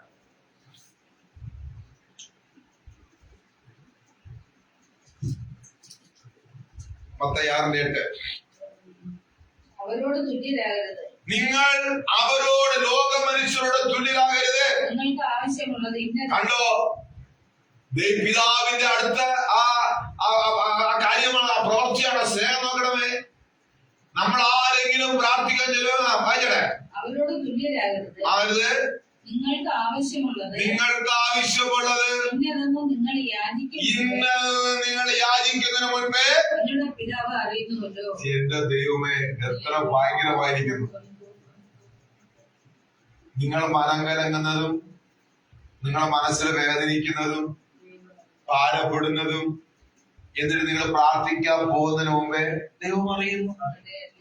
ഇത്ര സർവശക്തനും സർവത്ര ജ്ഞാനി സർവവ്യാപിയായ ദൈവമാണ് നമ്മുടെ വാഴ്ത്തപ്പെട്ട കർത്താവ്. അതുകൊണ്ട് ആ കർത്താവ് വേണമെന്ന് ഞാൻ വിളിച്ച് വേർതിരിച്ച ജനം എന്റെ പ്രത്യേക സമ്പത്താണ്, എന്റെ പ്രത്യേക ജാതിയാണ് അവരാമേ, എന്റെ നിക്ഷേപമാണ്. ഓ, ഭയങ്കരമായ നമുക്ക് അത്രയും പ്രാഗൽഭ്യം ഉണ്ടെന്നേ. ധൈര്യത്തോടെ പറയാം, എന്റെ ദൈവം വലിയവനത്രേ, എനിക്ക് എന്നും നല്ലവനത്രേ. ഞാൻ മുട്ടുമടക്കുന്നതിന് മുമ്പേ എന്റെ മനസ്സിനെ വായിച്ചറിയുന്നവൻ. ഈ കർത്താവിനെ ദൈവമെന്നറിഞ്ഞ് നാം എന്ത് ചെയ്യണം? മഹത്വം കൊടുക്കണം. അപ്പോഴാണ് നമ്മുടെ ജീവിതം ഐശ്വര്യപൂർണമാകുന്നത് ഈ ലോകത്തിലാമേ. ഇനി ഉൽപ്പത്തി 3:21 വായിച്ചാണ്.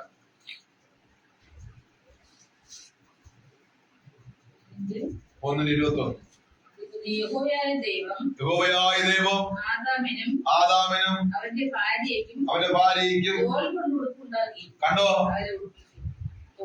ആദാമിനും ഔവയ്ക്കും പെട്ടെന്ന് അവർക്ക് മാന്യമായ ഒരു വസ്ത്രത്തിന്റെ ആവശ്യമുണ്ടായിരുന്നു. മാന്യമായ ഒരു വസ്ത്രത്തിന്റെ ആവശ്യം അവർക്കുണ്ടായിരുന്നു. അവര് നേരത്തെ അവര് സ്വന്തം ബുദ്ധിന് വസ്ത്രം ധരിച്ചു, ഇല കൊണ്ട് വസ്ത്രം ധരിച്ചു. എന്നാൽ അത് അഭംഗിയായി ദൈവത്തിന് തോന്നി. അവസരം ദൈവം തന്നെ എന്ത് ചെയ്തു? തോലുകൊണ്ട് ഒരു ഉടുപ്പുണ്ടാക്കി ഉടുപ്പിച്ചത്, ധരിപ്പിച്ചത്, ഇട്ടുകൊടുത്തു എന്ന് പറയാം. എത്ര ഭയങ്കരമായിരിക്കും. ഇങ്ങനെ ഒരു പിതാവാണ് നമ്മുടെ ദൈവം. ആര് മനസ്സിലാക്കും?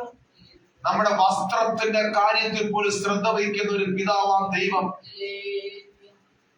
അതാ കർത്താവ് പറയുന്നത്, നിങ്ങൾ ഈ ലോകത്തിലുള്ള എന്തൊക്കെയോ കാര്യങ്ങൾക്ക് വേണ്ടി നിങ്ങളുടെ മക്കൾക്ക് വേണ്ടി നല്ലത് ചെയ്തുവെങ്കിൽ നിങ്ങളെ മനസ്സിലാക്കണം, അതിന് ഞാൻ തൃപ്തരല്ല. അത് ചെയ്യേണ്ടത് പറയുന്നത് ചെയ്യുക. പക്ഷെ അതിന്റെ ടോപ്പിൽ വരേണ്ട ഒരു കാര്യമുണ്ട്, എന്റെ പ്രവൃത്തി. ഞാൻ പൂർണ്ണനായി നിങ്ങളുടെ ജീവിതത്തെ പ്രസാദിക്കണമെന്ന് എന്ത് ചെയ്യണം? സ്വർഗത്തിലേക്ക് ഉയർത്തണം.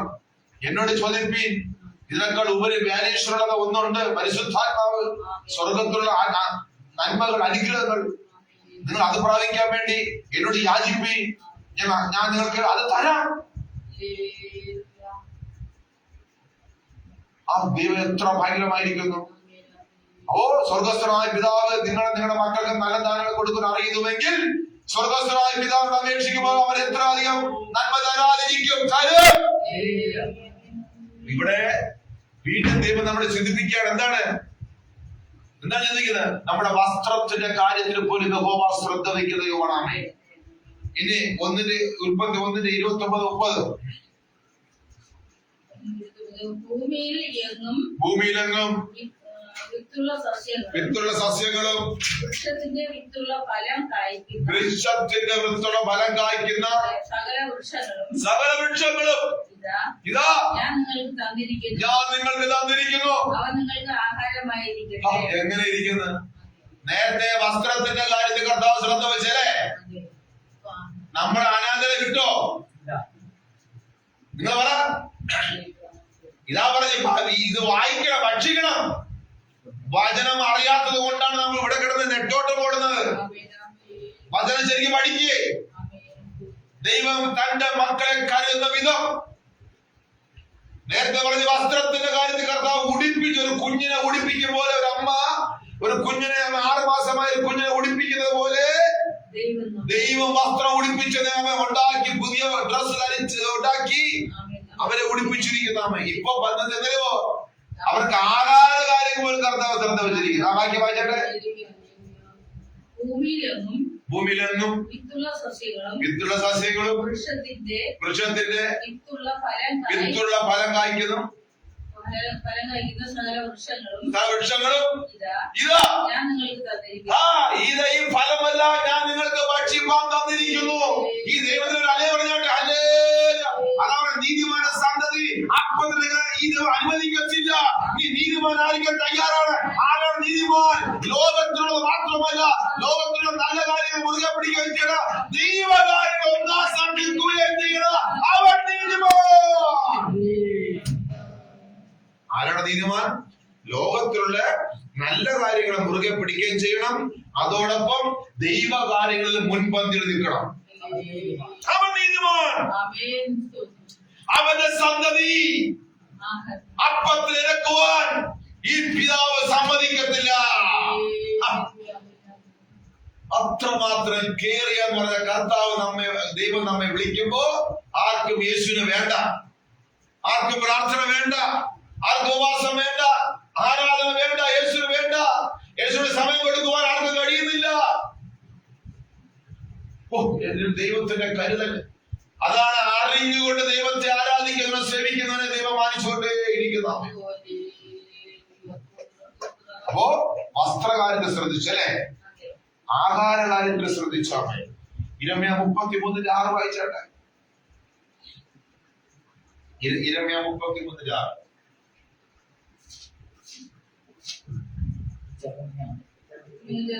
ഞാൻ രോഗശാന്തിയും നോക്കുക. കർത്താവ് പറഞ്ഞു ഞാൻ രോഗശാന്തിയും ആരോഗ്യവും വരുത്തി. നോക്കണമേ, എടാ ഒരു രോഗത്തിന്റെ അവസ്ഥ വന്നാൽ പോലും ശ്രദ്ധിക്കുന്ന കർത്താവ്, തന്നെ അന്വേഷിക്കുന്ന നീതിമാനൊരു ബലഹീനത രോഗം വന്നാൽ പോലും അതിനെ പോലും അന്വേഷിച്ച് അതിനെ പോലും ട്രീറ്റ് ചെയ്ത് സൗഖ്യം തരുന്ന ഒരു സ്വർഗത്തിലെ പിതാവ് ഉള്ളതിനെ ഓർത്ത് കർത്താവിനെ ശ്രദ്ധിക്കുന്നേ. കർത്താവ് ഞാൻ രോഗശാന്തി അല്ലേ, രോഗമുള്ളവനല്ലേ രോഗശാന്തി വേണ്ടത്. അപ്പൊ രോഗം വന്നാൽ പോലും നമ്മളെ കെയർ ചെയ്യുന്ന നല്ലൊരു അപ്പൻ സ്വർഗത്തിലുണ്ടാമേ. പിന്നെന്താണ്? 2 ആരോഗ്യത്തിന്റെ പ്രശ്നം പോലും പരിഹരിക്കുന്ന ദൈവം. ഇതാ ദൈവം. അല്ല തേങ്ങയും മാങ്ങയും ചാമ്പരാണത്തിലേക്ക് കൊടുത്ത പ്രസാദിക ദൈവം അല്ല ഇത്. എന്റെ ദൈവം, നാം എന്ത് കൊടുത്തിട്ടാണ് ദൈവം നമ്മൾ ഇത്ര സ്നേഹിക്കുന്നത്? ദൈവത്തെ വിളിക്കപ്പെടുവാൻ പിതാവ് എത്ര വലിയ സ്നേഹം നൽകിയിരിക്കുന്നു. കണ്ടോ? നീതിക്ക് വേണ്ടി നിൽക്കുന്ന ഒരു തലവേദന വന്ന ഞാൻ കഴിഞ്ഞ ദിവസങ്ങളിൽ എനിക്ക് വളരെ അസ്വസ്ഥത വന്നു. നെഞ്ചിന്റെ ഭാഗത്തിൽ വല്ലാത്തൊരു ഇറിറ്റേഷനും ഒരു വേദനയും പ്രയാസമൊക്കെ വന്നാണ്. ഞാൻ ദൈവത്തോട് പ്രാർത്ഥിച്ചു. രാത്രി പ്രാർത്ഥന എനിക്ക് നീ സൗഖ്യം തരും. എന്റെ ശുശ്രൂഷകളോ എന്റെ പ്രാർത്ഥന ജീവിതത്തിൽ അഭംഗം മറ്റു തരത്തിലുള്ള ബുദ്ധിമുട്ടിലേക്ക് വരരുത്. ഇപ്പൊ കർത്താവിന്റെ നാമത്തിൽ എനിക്ക് ഉടനെ എന്റെ മനസ്സ് ചിന്ത വന്ന് ഞാൻ പ്രാർത്ഥന എണ്ണയാണ്. ആ എണ്ണയുടെ യേശുവിന്റെ നാമത്തെ ഞാൻ ഭൂഷണം ഞാൻ കിടന്നു പറയും. പ്രാർത്ഥിച്ച കർത്താവെ രാവിലെ മാറി വേറെ ആരെങ്കിലും ഹോസ്പിറ്റലിൽ പോകേണ്ട ഒരു അവസ്ഥ വന്നില്ല. അവിടത്തെ കുറെ പണം കൊടുക്കേണ്ടി. സത്യമായ കാര്യം. നീതിമാരുടെ തലവേദന വന്നാൽ ദൈവം അറിയും. ഹല്ലേലൂയ. ശമന രഗന രഗൽക്കരം ധനാലഘടകരം. ആരാണ് നീതിമാൻ? ലോകത്തിലെ ന്യായമായ വചനത്തിനൊത്തവണ്ണം ന്യായമായ കാര്യങ്ങൾ മുറുകെ പിടിക്കുകയും അതിനേക്കാൾ ഉപരി ദൈവകാര്യങ്ങൾക്ക് മുൻപത്തിൽ നിന്ന് ഓടുകയും ചെയ്യുന്നവൻ നീതിമാൻ. അവന് വെച്ചപ്പോട്ട് റെസ്പോട്ട് ദൈവത്തിനുള്ളതാണ്. അവന് ഒരു ജോഡി വസ്ത്രങ്ങളുടെ ആവശ്യമുണ്ടെങ്കിൽ അതിന്റെ ഉത്തരവാദിത്വം ദൈവത്തിനുള്ളതാണ്. അവന് കുടുംബമുണ്ടെങ്കിൽ അതിന് അന്വേഷിക്കേണ്ട ഉത്തരവാദിത്വം ദൈവത്തിനുള്ളതാണ്. ആ കുഞ്ഞുങ്ങൾക്ക് ഭാവി വേണമെങ്കിൽ, ആ കുഞ്ഞുങ്ങൾക്ക് വിദ്യാഭ്യാസം വേണമെങ്കിൽ, ജോലി വേണമെങ്കിൽ, അതിന്റെ ഉത്തരവാദിത്വം ദൈവത്തിനുള്ളതാണ്. അതാണ് ഞാൻ ഇത്രയും ഞാൻ വരച്ച് കാട്ടി മുമ്പിൽ ഈ ദൈവത്തിനെ ദൈവമെന്ന് അറിഞ്ഞ് ഞങ്ങൾ സ്നേഹിക്കണം. അങ്ങനെ സ്നേഹിച്ചാൽ നീ നിന്റെ കുടുംബം അനുഗ്രഹിക്കപ്പെട്ട ദൈവത്തിന്റെ സ്വന്തമാണ്. രോഗശാന്തി തരുന്ന ദൈവം, ആരോഗ്യ പ്രശ്നം പോലും പരിഹരിക്കുന്ന ദൈവം. ഇനി തീർന്നില്ല, എന്തുകൊണ്ടൊരു വാക്യം അവരെ സൗഖ്യമാക്കുകയും ഇനി കേട്ടോ സമാധാനമില്ലാത്തവർക്ക് സമാധാനം കൊടുക്കുന്ന ദൈവം, സമാധാനത്തിന്റെയും സത്യത്തിന്റെയും സമൃദ്ധി അവർക്ക് ധാരാളം വെളിപ്പെടുത്തി കൊടുക്കുകയും ചെയ്യും. കേട്ടോ, നമ്മുടെ സമാധാനക്കേടായ വിഷയം വരുമ്പോ പോലും അറിയുന്നവൻ നമ്മുടെ സമാധാനം നിലനിർത്തുന്ന ദൈവമാമേ. അത് ക്രിസ്തു എന്റെ സമാധാനം നിങ്ങൾക്ക് തന്നേച്ചു പോകുന്നു, ഇത് ലോകം തരുന്ന സമാധാനമല്ല എന്റെ സമാധാനം. അതുകൊണ്ട് നിങ്ങളുടെ ഹൃദയം കലങ്ങരുത്, ഭ്രമിക്കരുത്. ഇവിടെ ദൈവം ഇരമ്യാവ് പറയുന്നു, ഞാൻ എന്റെ ഭക്തന്മാരുടെ സമാധാനം ഞാൻ നിലനിർത്തും. അവർക്ക് സമാധാനക്കേട് വന്നാൽ ഞാൻ അപ്പോൾ തന്നെ ഇറങ്ങി പ്രവർത്തിക്കും. ആമേൻ. അതെങ്ങനെ? സമൃദ്ധിയായി. അങ്ങനെ അല്ലേ? അതിനപ്പുറം മറ്റൊരു വാക്കില്ല അല്ലെ? ഏറ്റവും ടോപ്പ് ആണെന്ന് അല്ലെ? സമൃദ്ധിയായി. എന്റെ ദൈവം, ഈ ഒരു പിതാവാണ് നമുക്ക് കർത്താവ് യേശു നമുക്ക് തന്നിരിക്കുന്നതാമേ. ഈ പിതാവ് അടുക്കലേക്ക് ചെല്ലുവേ. യേശുവിന്റെ നാമത്തിൽ നമ്മൾ അപേക്ഷിക്കാനുള്ള ഇത്തരം കാര്യം പറഞ്ഞത്, ഇത്രമാത്രം നമ്മളെ കരുതുന്ന ഒരു നല്ല ദൈവം. എങ്ങനെ നമ്മൾ ഈ ദൈവത്തെ കണ്ട് ആരാധിക്കുന്നു? എങ്ങനെ നമ്മൾ ഈ ദൈവത്തെ ഭയപ്പെടുന്നാമേ? ഈ വാക്യം വായിച്ചിട്ട് 32 ഇരമ്യ 32 25 26 27 യഹോവയായ 32 25 26 27 യഹോവയായ കർത്താവ് വായിച്ചോ? 32 25 യഹോവയായ കർത്താവ് നഗരം കൽദയരുടെ കയ്യിൽ ഏൽപ്പിക്കപ്പെട്ടിരിക്കെ ആ സമയത്തും കാരാഗ്രഹത്തിൽ കിടക്കുന്ന ഇരമ്യായുടെ ദൈവം പറഞ്ഞു, നീ നിലം വിലയ്ക്ക് വാങ്ങണം, മേടിച്ച് സാക്ഷികളെ വയ്ക്കുവാൻ നീ ദൈവം ഇരമ്യയോട് പറയാ. സാഹചര്യം പ്രതികൂലമായിരിക്കുന്നു, കൽദായർ വന്ന് പട്ടണം പിടിച്ചെടുത്തിരിക്കുന്നു, ഇരമ്യ ബന്ധിക്കപ്പെട്ടിരിക്കുന്നു.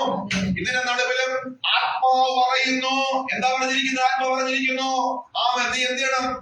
നിലം വിലയ്ക്ക് വാങ്ങി മേടിച്ച് സാക്ഷികളെ വയ്ക്കുവാൻ ദൈവം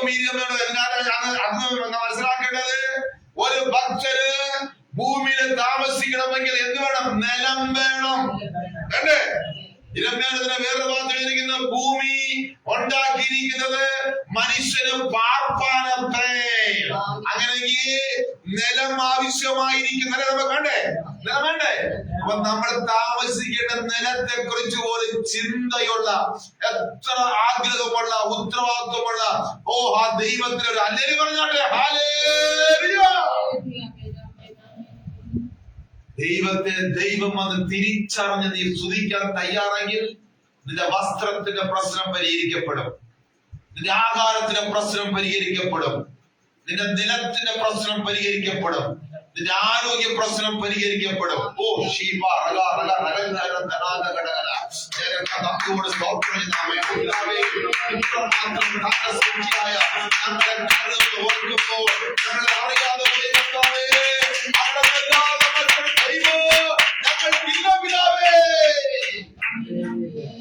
അങ്ങാണ് നിങ്ങളുടെ ഏക സത്യ ദൈവം. കണ്ടോ? നമ്മുടെ നിലത്തിന്റെ കാര്യങ്ങൾ എപ്പോഴും ചിന്തിക്കുന്നവൻ, ശ്രദ്ധ വഹിക്കുന്നവൻ. ഈ വചനമൊക്കെ വെച്ച് നിലമില്ലാത്ത പ്രാർത്ഥിക്കണം. ആമേ, ആമേ.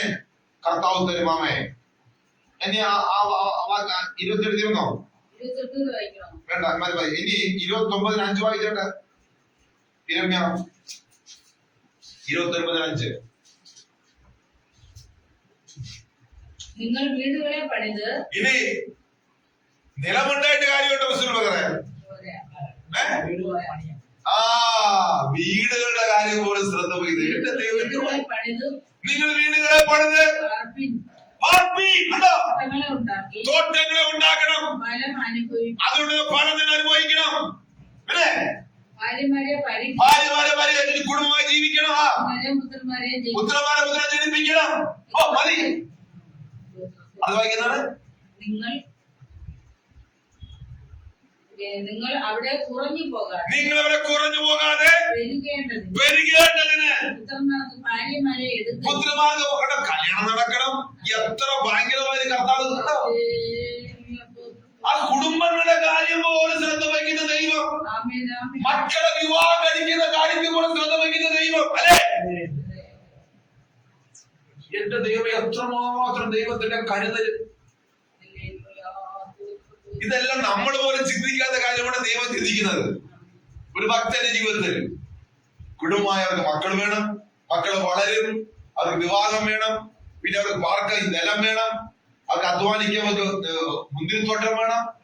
എന്റെ ദൈവം ഇത്രമാത്രം കരുതുന്ന ഒരു നല്ല കർത്താവാണ് നമ്മുടെ വാഴ്ചപ്പെട്ട പിതാവ്. ദൈവം കർത്താവ് പറഞ്ഞാൽ ഇന്ന് രാത്രി, ഇത് പകൽ സമയം ദൈവത്തെ ദൈവമെന്നറിഞ്ഞ് മഹത്വം കൊടുക്കുക. ഹല്ലേലൂയ.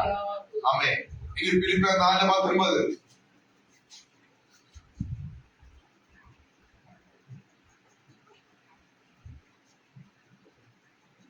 ഫിലിപ്പിയർ 4:19 വായിച്ചു. എന്താണ് ഇരിക്കുന്നത്?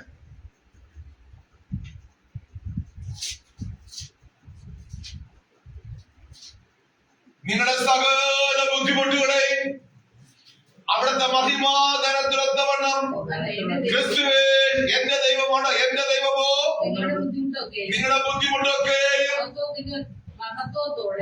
ദൈവത്തിന്റെ മഹത്വത്തോടെ ദൈവത്തിന്റെ ധനത്തിനൊത്തവണ്ണം ക്രിസ്തുവേശുവിൽ കുറച്ചല്ല നമ്മുടെ ബുദ്ധിമുട്ട് പോലും അറിയുന്നത്. ഇതൊക്കെ എന്താണെന്നറിയോ? ഇതിനകത്ത് കയറി വരാൻ പറ്റുന്ന വചനം വായനയില്ല. ആവശ്യമില്ലാത്തൊക്കെ വായിക്കുകയും ആവശ്യമില്ലാത്തൊക്കെ കാണുകയും ആവശ്യമില്ലാത്തൊക്കെ കേട്ടിരിക്കുന്നതാണ് പ്രശ്നം. ഈ റെഫറൻസുകളൊക്കെ എടുത്ത് ഹൃദയത്തിനകത്ത് വെച്ചിട്ട് നോക്ക്, എന്നിട്ട് ധ്യാനിക്ക്. നമ്മെ കരുതുന്ന ദൈവം, നാം പ്രാർത്ഥിക്കുന്നതിന് മുമ്പേ നമ്മുടെ ആവശ്യമായിരുന്ന ദൈവം. ഇപ്പൊ പറയുന്നത് നിങ്ങളുടെ ബുദ്ധിമുട്ടൊക്കെ ദൈവത്തിന്റെ മഹത്വത്തോടെ ദൈവത്തിന്റെ തരത്തിലൊത്തവണ്ണം ക്രിസ്തു, അത് നമ്മൾ നേരത്തെ വായിച്ചു. ക്രിസ്തുവേശ്വര തന്ന പിതാവ് ക്രിസ്തുവേശ്വരുടെ ആവശ്യങ്ങൾ തരാതിരിക്കുമോ? എത്ര ഭയങ്കരമായിരിക്കും. ഇങ്ങനെയൊക്കെ ഓർക്കുമ്പോഴാണ് എത്ര സ്തുതിച്ചാലും എന്റെ ദൈവത്തിന് മതി വരത്തില്ല. അത്രമാത്രമാണ് തന്റെ ഭക്തന്മാർ കർത്താവ് കയറിയതാമേ. ഒരു ഹാലേലൂയ പറഞ്ഞാട്ടെ. യെശയ്യാ 46:3-4 വായിച്ചാട്ടെ. യെശയ്യാ 46:3-4 എന്താണ് എഴുതിയിരിക്കുന്നത്?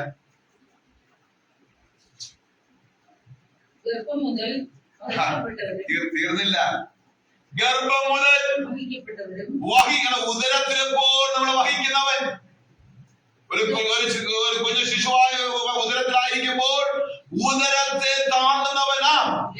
ഗർഭം മുതൽ നമ്മെ വഹിക്കപ്പെട്ടവരുമാ. ഉദരം മുതൽ നമ്മെ ചുമക്കപ്പെടുന്നവരും ചുമക്കപ്പെട്ടവരുമായി യാക്കോബ് ഗൃഹവും ഇസ്രായേൽ ഗ്രഹത്തിൽ ശേഷിച്ചിരിക്കുന്ന എല്ലാവരുമായുള്ളവരെ ഇന്ന് ഇപ്പോൾ ഞങ്ങളുടെ വാക്ക് കേൾപ്പി. വായിച്ചോ. അയ്യോ ദൈവമക്കളെ, നിങ്ങളുടെ വാർദ്ധക്യം വരെ ഞാൻ അനന്യൻ തന്നെ.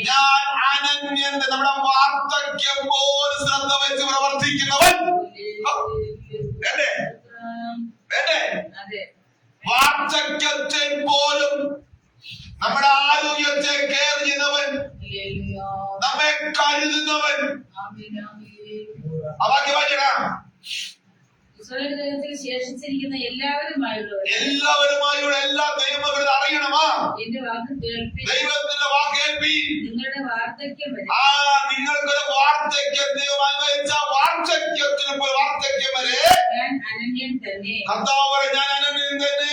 നിങ്ങൾ നരയ്ക്കുവോളം ഞാൻ നിങ്ങളെ ചുമക്കും. ഞാൻ നിങ്ങളെ ചുമക്ക്, ഞാനത് ചെയ്തിരിക്കുന്നു, ഞാനത് വഹിക്കുകയും ഞാൻ ചുമന്ന് വിടുവിക്കുകയും ചെയ്യും.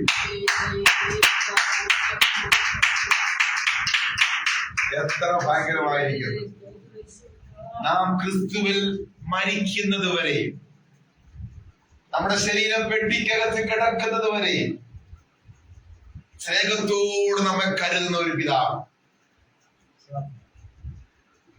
ഇന്ന് വചനം ആ പിതാവിന്റെ ആ മനസ്സിനെ, നമ്മളുടെ മനസ്സിനെ വരച്ച് കാട്ടിത്തരും. ഇതാണ് ദൈവം, ഇതാണ് ദൈവം, ഇതാണ് നമ്മുടെ സ്വർഗസ്ഥനായ പിതാവായ ദൈവം, സ്വർഗത്തിനും ഭൂമിയിൽ അടങ്ങാത്ത നിത്യ ദൈവം. അവൻ സമാധാന പ്രഭയോധാവത്രേ, ഉദരത്തിൽ വഹിക്കുന്നവൻ, എന്നിട്ട് കൈവിടാതെ വേണം വാർദ്ധക്യം വരെ വന്ന് നമ്മെ സംരക്ഷിക്കുന്നു. ഈ ദൈവത്തോടുകൂടിയാണ് ഹാനോക്ക് നടന്നത്. ഈ ദൈവത്തിന് വേണ്ടിയാണ് ഏലിയാവ് പോരാടി നിന്നത്. ഈ ദൈവമാണ് അബ്രഹാമിനെ വിളിച്ച് വേർതിരിച്ചത്. ഈ ദൈവമാണ് മോശയെ നടത്തിയത്. ഈ ദൈവമാണ് 12 ശിഷ്യന്മാരെയൊക്കെ നടത്തിയത്. അതുകൊണ്ട് നമ്മുടെ വിശ്വാസം അത് വർദ്ധിക്കട്ടെ, വർദ്ധിച്ചേ മതി. ഒരു കാലഘട്ടത്തിൽ ദൈവത്തിന് കൊടുക്കേണ്ട ആദരവും ബഹുമാനവും മഹത്വവും ആരാധനയും സ്തുതിയും സ്തോത്രം വചനമായ ഉപവാസവും പ്രാർത്ഥനയെല്ലാം എന്ത് ചെയ്യണം? കുറയരുത്. എന്നാൽ ഈ പറഞ്ഞതുപോലെ നിങ്ങൾ അങ്ങോട്ട് ചോദിക്കേണ്ട, കർത്താവ് ഇങ്ങോട്ട് തരും. എന്റെ ജീവിതത്തിൽ സംഭവിച്ചത്, ഞാൻ ഒരു വിടുവയ്ക്ക് ഒന്ന് കർത്താവ് നീ ഇതിനു വേണ്ടി പ്രാർത്ഥിക്കും, നീ ഇതിനു വേണ്ടി പ്രാർത്ഥിക്കും, നീ ഇതിനു വേണ്ടി പ്രാർത്ഥിക്കും. ഞാൻ പ്രതീക്ഷിച്ച കാര്യമാണ്. ഞാൻ കർത്താവിന്റെ കാര്യം ശ്രദ്ധ വെച്ച് മുന്നോട്ട് കർത്താവ് നീ ഇതിനു വേണ്ടി പ്രാർത്ഥിക്കും. അതെന്റെ ആവശ്യമായിരുന്നു. അതാണ് ഒരു ആത്മീയനും ഒരു ശരിക്കും പറഞ്ഞ ഒരു വിശുദ്ധ വിശ്വാസ ജീവിതവും ഒരു ആത്മീയ ജീവിതം എന്ന് പറഞ്ഞാൽ നമ്മുടെ ഈ ലോകത്തിലെ ഒരു ആവശ്യം ദൈവം ഇങ്ങോട്ട് പറഞ്ഞ് നമ്മൾ ചെയ്യണം. അങ്ങനെ ചെയ്യണമെങ്കിൽ നാം ആദ്യം അങ്ങോട്ടുള്ള കാര്യം നന്നായിട്ട് ചെയ്യണം. അപ്പോൾ കർത്താവ് എന്തിയോ ദൈനംദിന ആവശ്യമുള്ളതെല്ലാം കർത്താവ് ഇങ്ങോട്ട് തരാമേ. ഒരു ആദ്യം പറഞ്ഞാട്ടെ, ലൂക്കോസ് 11:3 വേഗം വായിച്ചേട്ടാ. ലൂക്കോസ് 11:3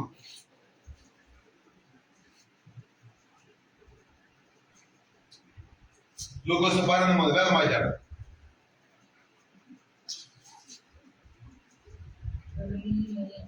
ഞങ്ങൾക്ക് ആവശ്യമുള്ള ആഹാരം ദിനംപ്രതി തരണമേ. അതാണ് 11:3. ലൂക്കോസ് 11:3 വായിച്ചെന്താണ്? ഞങ്ങൾക്ക് ആവശ്യമുള്ള ആഹാരം ദിനംപ്രതി തരണമേ. ഞങ്ങളുടെ പാപങ്ങളെ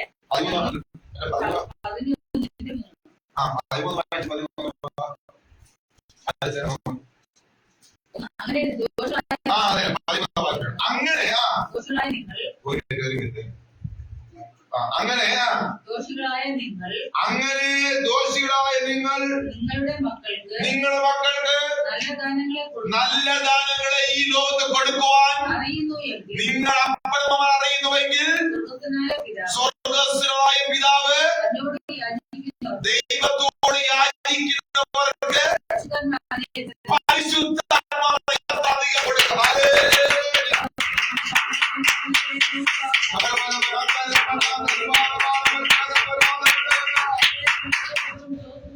ഈ നേരത്തെ പറഞ്ഞ ഇത്രയും കാര്യങ്ങൾ ഭൂമിയിൽ നമുക്കുള്ള ആവശ്യമായിരുന്നു. ആ ആവശ്യങ്ങളെ ദൈവം നന്നായി കെയർ ചെയ്തിട്ട് ചെയ്യാമെന്ന് പറഞ്ഞിട്ട് ചെയ്യുകയും ചെയ്യുന്നവ. എന്നിട്ട് അവസാനം എന്ന് ദൈവം പറയുന്നു, മക്കളെ ഇതുകൊണ്ട് ഞാൻ തൃപ്തനല്ല, ഇതെല്ലാം ദൈവത്താൽ അംഗീകരിക്കപ്പെടണമെങ്കിൽ എന്ത് ചെയ്യണം? ഉയരത്തിലെ പരിശുദ്ധാത്മാവിനെ ഞാൻ നൽകുവാൻ തയ്യാറാണ്. അത് നീ പ്രാപിക്കണം. വാക്യത്തിന് വായിച്ചിട്ട് 13 വാക്യം 11-13. അങ്ങനെ ദോഷികളായ നിങ്ങൾ നിങ്ങളുടെ മക്കൾക്ക് നല്ല ദാനങ്ങളെ കൊടുക്കുക. നിങ്ങളുടെ മക്കൾക്ക് ഇത്രയും കാര്യങ്ങൾ ഞാൻ ശ്രദ്ധ ചെയ്തിട്ട് പോലും നിങ്ങൾ പലപ്പോഴും എന്റെ മനസ്സിലിരിക്കുന്ന മാസ്റ്റർ പ്ലാൻ നിങ്ങൾ അറിയുന്നില്ല. എന്റെ ആഗ്രഹങ്ങൾ അറിയാതെ വീണ്ടും ഈ ലോകത്തുള്ള പല കാര്യങ്ങളെ നിങ്ങൾ ശ്രദ്ധ വെച്ച് മുന്നോട്ട് പോകുന്നു.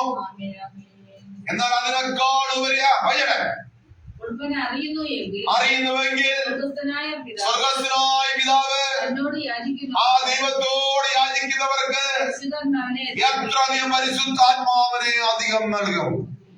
അപ്പൊ പിതാവിന്റെ യഥാർത്ഥ ആഗ്രഹം പരിശുദ്ധാത്മാവ് നാം പ്രാപിക്കണം. അതാണ് ദൈവത്തിന്റെ ആഗ്രഹം. അപ്പൊ ഇത്രമാത്രം ഞാൻ നിങ്ങളെ കെയർ ചെയ്യുമ്പോ നിങ്ങൾ അതിൽ ഒതുങ്ങരുത്. നിങ്ങൾ അത് വിട്ട് ഞാൻ നിങ്ങളെ കൃത്യമായി കെയർ ചെയ്തോളാം. പക്ഷെ നിങ്ങളുടെ ശ്രദ്ധ സ്വർഗത്തിലേക്ക് തിരിക്കണം. നിങ്ങൾ പരിശുദ്ധാത്മാവിനെ അപേക്ഷിക്കണം. ഞാൻ ആത്മാവിനെ തരാൻ റെഡിയായിരിക്കുന്നു. ആമേൻ. എന്തിനാണ് കർത്താവ് പരിശുദ്ധം ഇത്രമാത്രം പ്രാധാന്യം കൊടുത്തുകൊണ്ട് പറഞ്ഞിരിക്കുന്നത്? യോഹന്നാൻ 14-ാം അധ്യായത്തിന്റെ 16, 17, 18 16-17 വായിച്ചാട്ടാ. എന്നാൽ ഞാൻ പിതാവിനോട് ചോദിക്കും, നിങ്ങൾ ആരെങ്കിലും അപേക്ഷിക്കുന്നുവെങ്കിൽ, എനിക്ക് പരിശുദ്ധാത്മ വേണമെന്ന് നിങ്ങൾ യേശുവിന്റെ നാമത്തിൽ പ്രാർത്ഥിക്കുന്നുവെങ്കിൽ യേശു പിതാവിനോട് പറയും. എന്താ? അവൻ സത്യത്തിന്റെ ആത്മാവ്. എന്നാൽ ഞാൻ പിതാവിനോട് പറഞ്ഞ് സത്യത്തിന്റെ ആത്മാവിനെ മറ്റൊരു കാര്യസ്ഥനെ എന്നേക്കും ഭൂമിയിൽ നമ്മോട് ഇരിക്കേണ്ടതിന് നിങ്ങൾക്ക് തരും. പിതാവ് നമുക്ക് തരും. ഉണ്ടോ?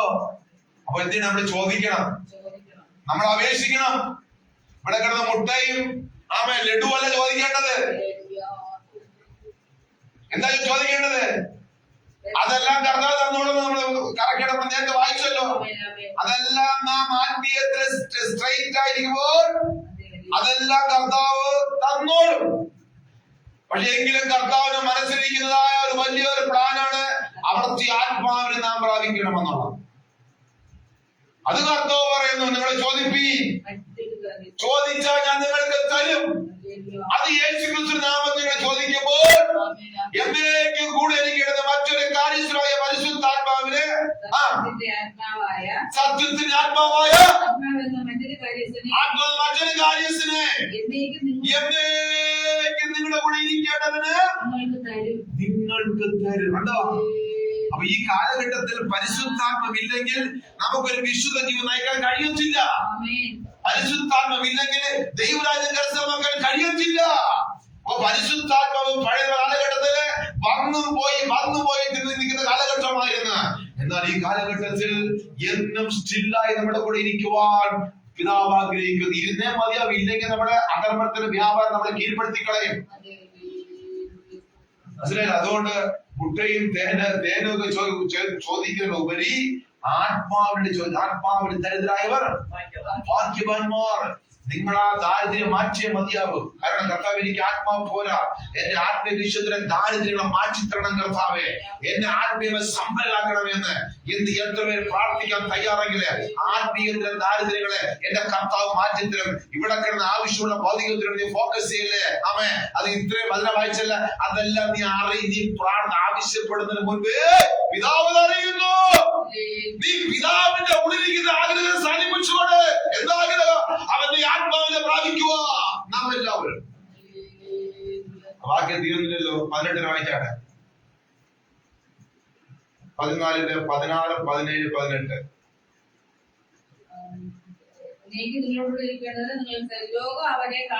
ലോകം അവനെ കാണുകയോ അവർക്കറിയില്ല. അവർക്ക് യേശുവിനെ അറിയുന്നില്ല. എന്താ? അവർ പരിശുദ്ധം അറിയുന്നില്ല. അവർ അത് ചെയ്യാറില്ല. അതിന് അവന് ലഭിക്കാൻ കഴിയുകയില്ല. അതുകൊണ്ട് അവർക്കത് ലഭിക്കുന്നില്ല. നിങ്ങളോ രക്ഷിക്കപ്പെട്ട ദൈവമല്ല, നിങ്ങളോടുകൂടെ വസിക്കുകയും നിങ്ങളിൽ ഇരിക്കുകയും ചെയ്യുന്നതുകൊണ്ട് നിങ്ങൾ പരിശുദ്ധാത്മാവിനെ യേശുവിനെ പിതാവിനെ അറിയുന്നു. ഞാൻ നിങ്ങളെ ഒരു കാലത്തും ഞാൻ നിങ്ങളെ അനാഥരായി വിടുകയില്ല.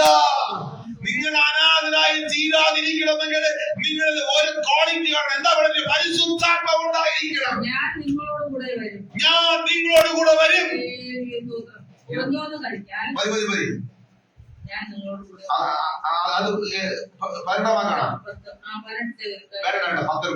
എത്ര ഭാഗ്യമായിരിക്കും. അതുകൊണ്ട് നിങ്ങള് ദോഷികളായ അപ്പനമ്മമാരെ, ദോഷികളായ വിശ്വാസികളെ രക്ഷിക്കപ്പെട്ടവരെ കാഴ്ചപ്പാട് മാറുക. ഈ ലോകത്തിലുള്ള മക്കൾക്ക് വേണ്ടി, അവർക്ക് പോകരുത് എന്ന് പറഞ്ഞാൽ അതിനുവേണ്ടി മുഴുവൻ ലഭിക്കുന്ന സമയം മുഴുവൻ ദൈവത്തിന് കൊടുക്കാതെ അങ്ങനെ നിങ്ങൾ പോകരുത്. അതാ ഞാൻ പറഞ്ഞതിന്റെ അർത്ഥം. അതെല്ലാം കർത്താവ് ഓൾറെഡി ശ്രദ്ധ വയ്ക്കുന്നത് നമ്മുടെ വചനത്തിൽ വായിച്ചു കേട്ടു. ദോഷികളായ നിങ്ങള് നല്ല ദാനങ്ങളെ, നിങ്ങളെ ഈ ലോകത്തിൽ നല്ലതെന്ന് പറഞ്ഞ നല്ല ജോലി, നല്ലതെന്ന് പറഞ്ഞ് പിള്ളേരെ മക്കളെ സഹോദരങ്ങളൊക്കെ കയറ്റി വിടുന്നതാണ്. കർത്താവ് പറഞ്ഞ നിങ്ങൾ ദോഷികളാണ്.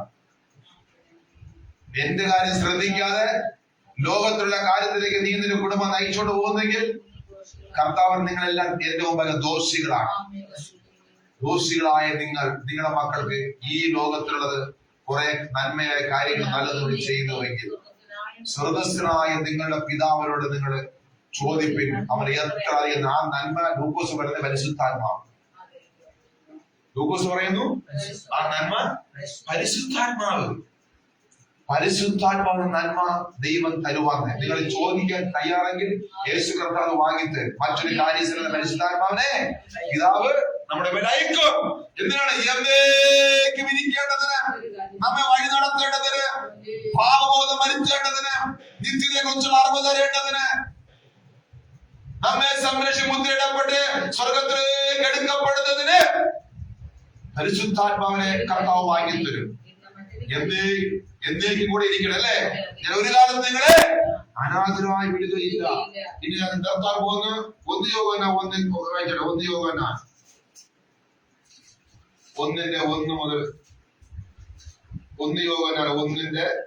മുതൽ 4 വാക്യം.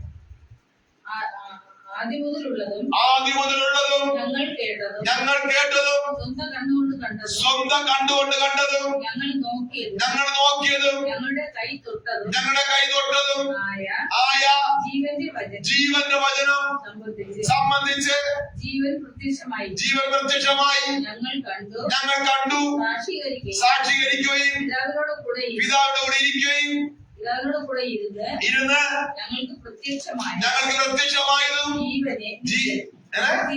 നിത്യജീവനെ ഞങ്ങളോട് അറിയിക്കുകയും ചെയ്യുന്നു. ഞങ്ങൾ കണ്ടും കേട്ടുമുള്ളത് നിങ്ങൾക്ക് ഞങ്ങളോട് കൂട്ടായ്മ ഈ കാലഘട്ടത്തിൽ പിതാവിന്റെ പരിശുദ്ധയുടെ കൂട്ടായ്മ ഉണ്ടാകേണ്ടതിന് നിങ്ങളോടും അറിയിക്കുന്നു. ഞങ്ങളുടെ കൂട്ടായ്മയോ പിതാവിനോടും അവന്റെ പുത്രനായ യേശുക്രിസ്തുവിനോട് ആകുന്നു. അങ്ങനെ നമ്മുടെ സന്തോഷം ക്രിസ്തുവിൽ പൂർണ്ണമാകുവാൻ ഞങ്ങൾ നിങ്ങൾക്ക് എഴുതുന്നതിന് യേശുക്രിസ്തുവിന്റെ ആത്മീയ ജീവിതം പൂർണ്ണമായി കിടണമെങ്കിൽ, സന്തോഷമായി കിടണമെങ്കിൽ പരിശുദ്ധാത്മാവിനെ പ്രാപിക്കേ, ആത്മാവിനെ പ്രാപിക്കേ. എത്ര നന്നായ ലേഖനത്തിലിരിക്കുന്നു.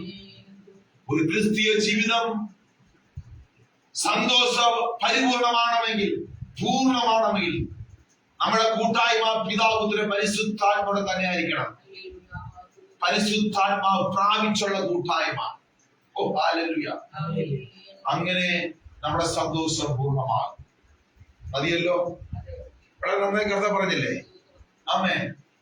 നാം ചോദിക്കേണ്ട ഏതാണ്? നല്ല ദാനങ്ങൾ പരിശുദ്ധാത്മാവാണ്. ആത്മാവ് ഉണ്ടെങ്കിൽ മാത്രമേ കാര്യം നടക്കത്തുള്ളൂ. ഈ ആത്മാവിനാലാണ് ആ എഫേസ് എടുക്കേണ്ട എഫേസ് എഴുതിയിരിക്കുന്നു. ഈ ആത്മാവിനാണ് നമ്മെ മുദ്ര ചെയ്തിരിക്കുന്നു അല്ലേ? വീണ്ടെടുപ്പ് നാളിനായി നമ്മെ എഫേസ് 4:30 വായിച്ചേട്ടെ. 4:20 ആണോ അത് വായിച്ചേട്ടെ?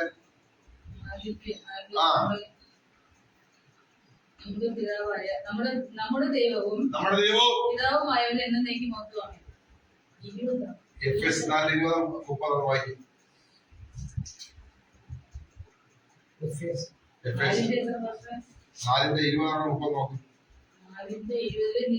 നിങ്ങളോ യേശുവിൽ ദൈവത്തിന്റെ പരിശുദ്ധാത്മാവിനെ ദുഃഖിപ്പിക്കരുത്. ദൈവത്തിന്റെ പരിശുദ്ധ ഈ പറഞ്ഞ ആത്മാവിനെ നിങ്ങളെ ദുഃഖിപ്പിക്കരുത്. അവനാലല്ലോ നിങ്ങൾക്ക് വീണ്ടെടുപ്പ് നാളിനായി മുദ്ര ചെയ്തിരിക്കുന്നത്. കണ്ടോ? ഈ കാര്യസ്ഥരുടെ പരിശുദ്ധാത്മാവിനാലാണ് നമ്മെ അവസാനം വരെ മുദ്ര ചെയ്ത് വീണ്ടെടുപ്പിനായി പിതാവാക്കി വെച്ചിരിക്കുന്നത്. അതുകൊണ്ട് ഈ പരിശുദ്ധം ദുഃഖിപ്പിക്കരുത്. ഈ ലോകത്ത് ദൈവത്തിന് ഹിതമില്ലാത്ത കിടന്ന് ഓടാതെ ദൈവത്തിന് ഹിതം അനുസരിച്ച് ഒരു ക്രിസ്ത്യാനി ജീവിക്കുന്നവരെങ്കിൽ തീർച്ചയായും നിങ്ങളുടെ ദൈവം ഈ ഭൂമിയിൽ ഐശ്വര്യപൂർണമായിരിക്കും. ഈ വചനങ്ങളാൽ ദൈവം നമ്മളെല്ലാവരും ധാരാളമായിരിക്കട്ടെ. ഒരു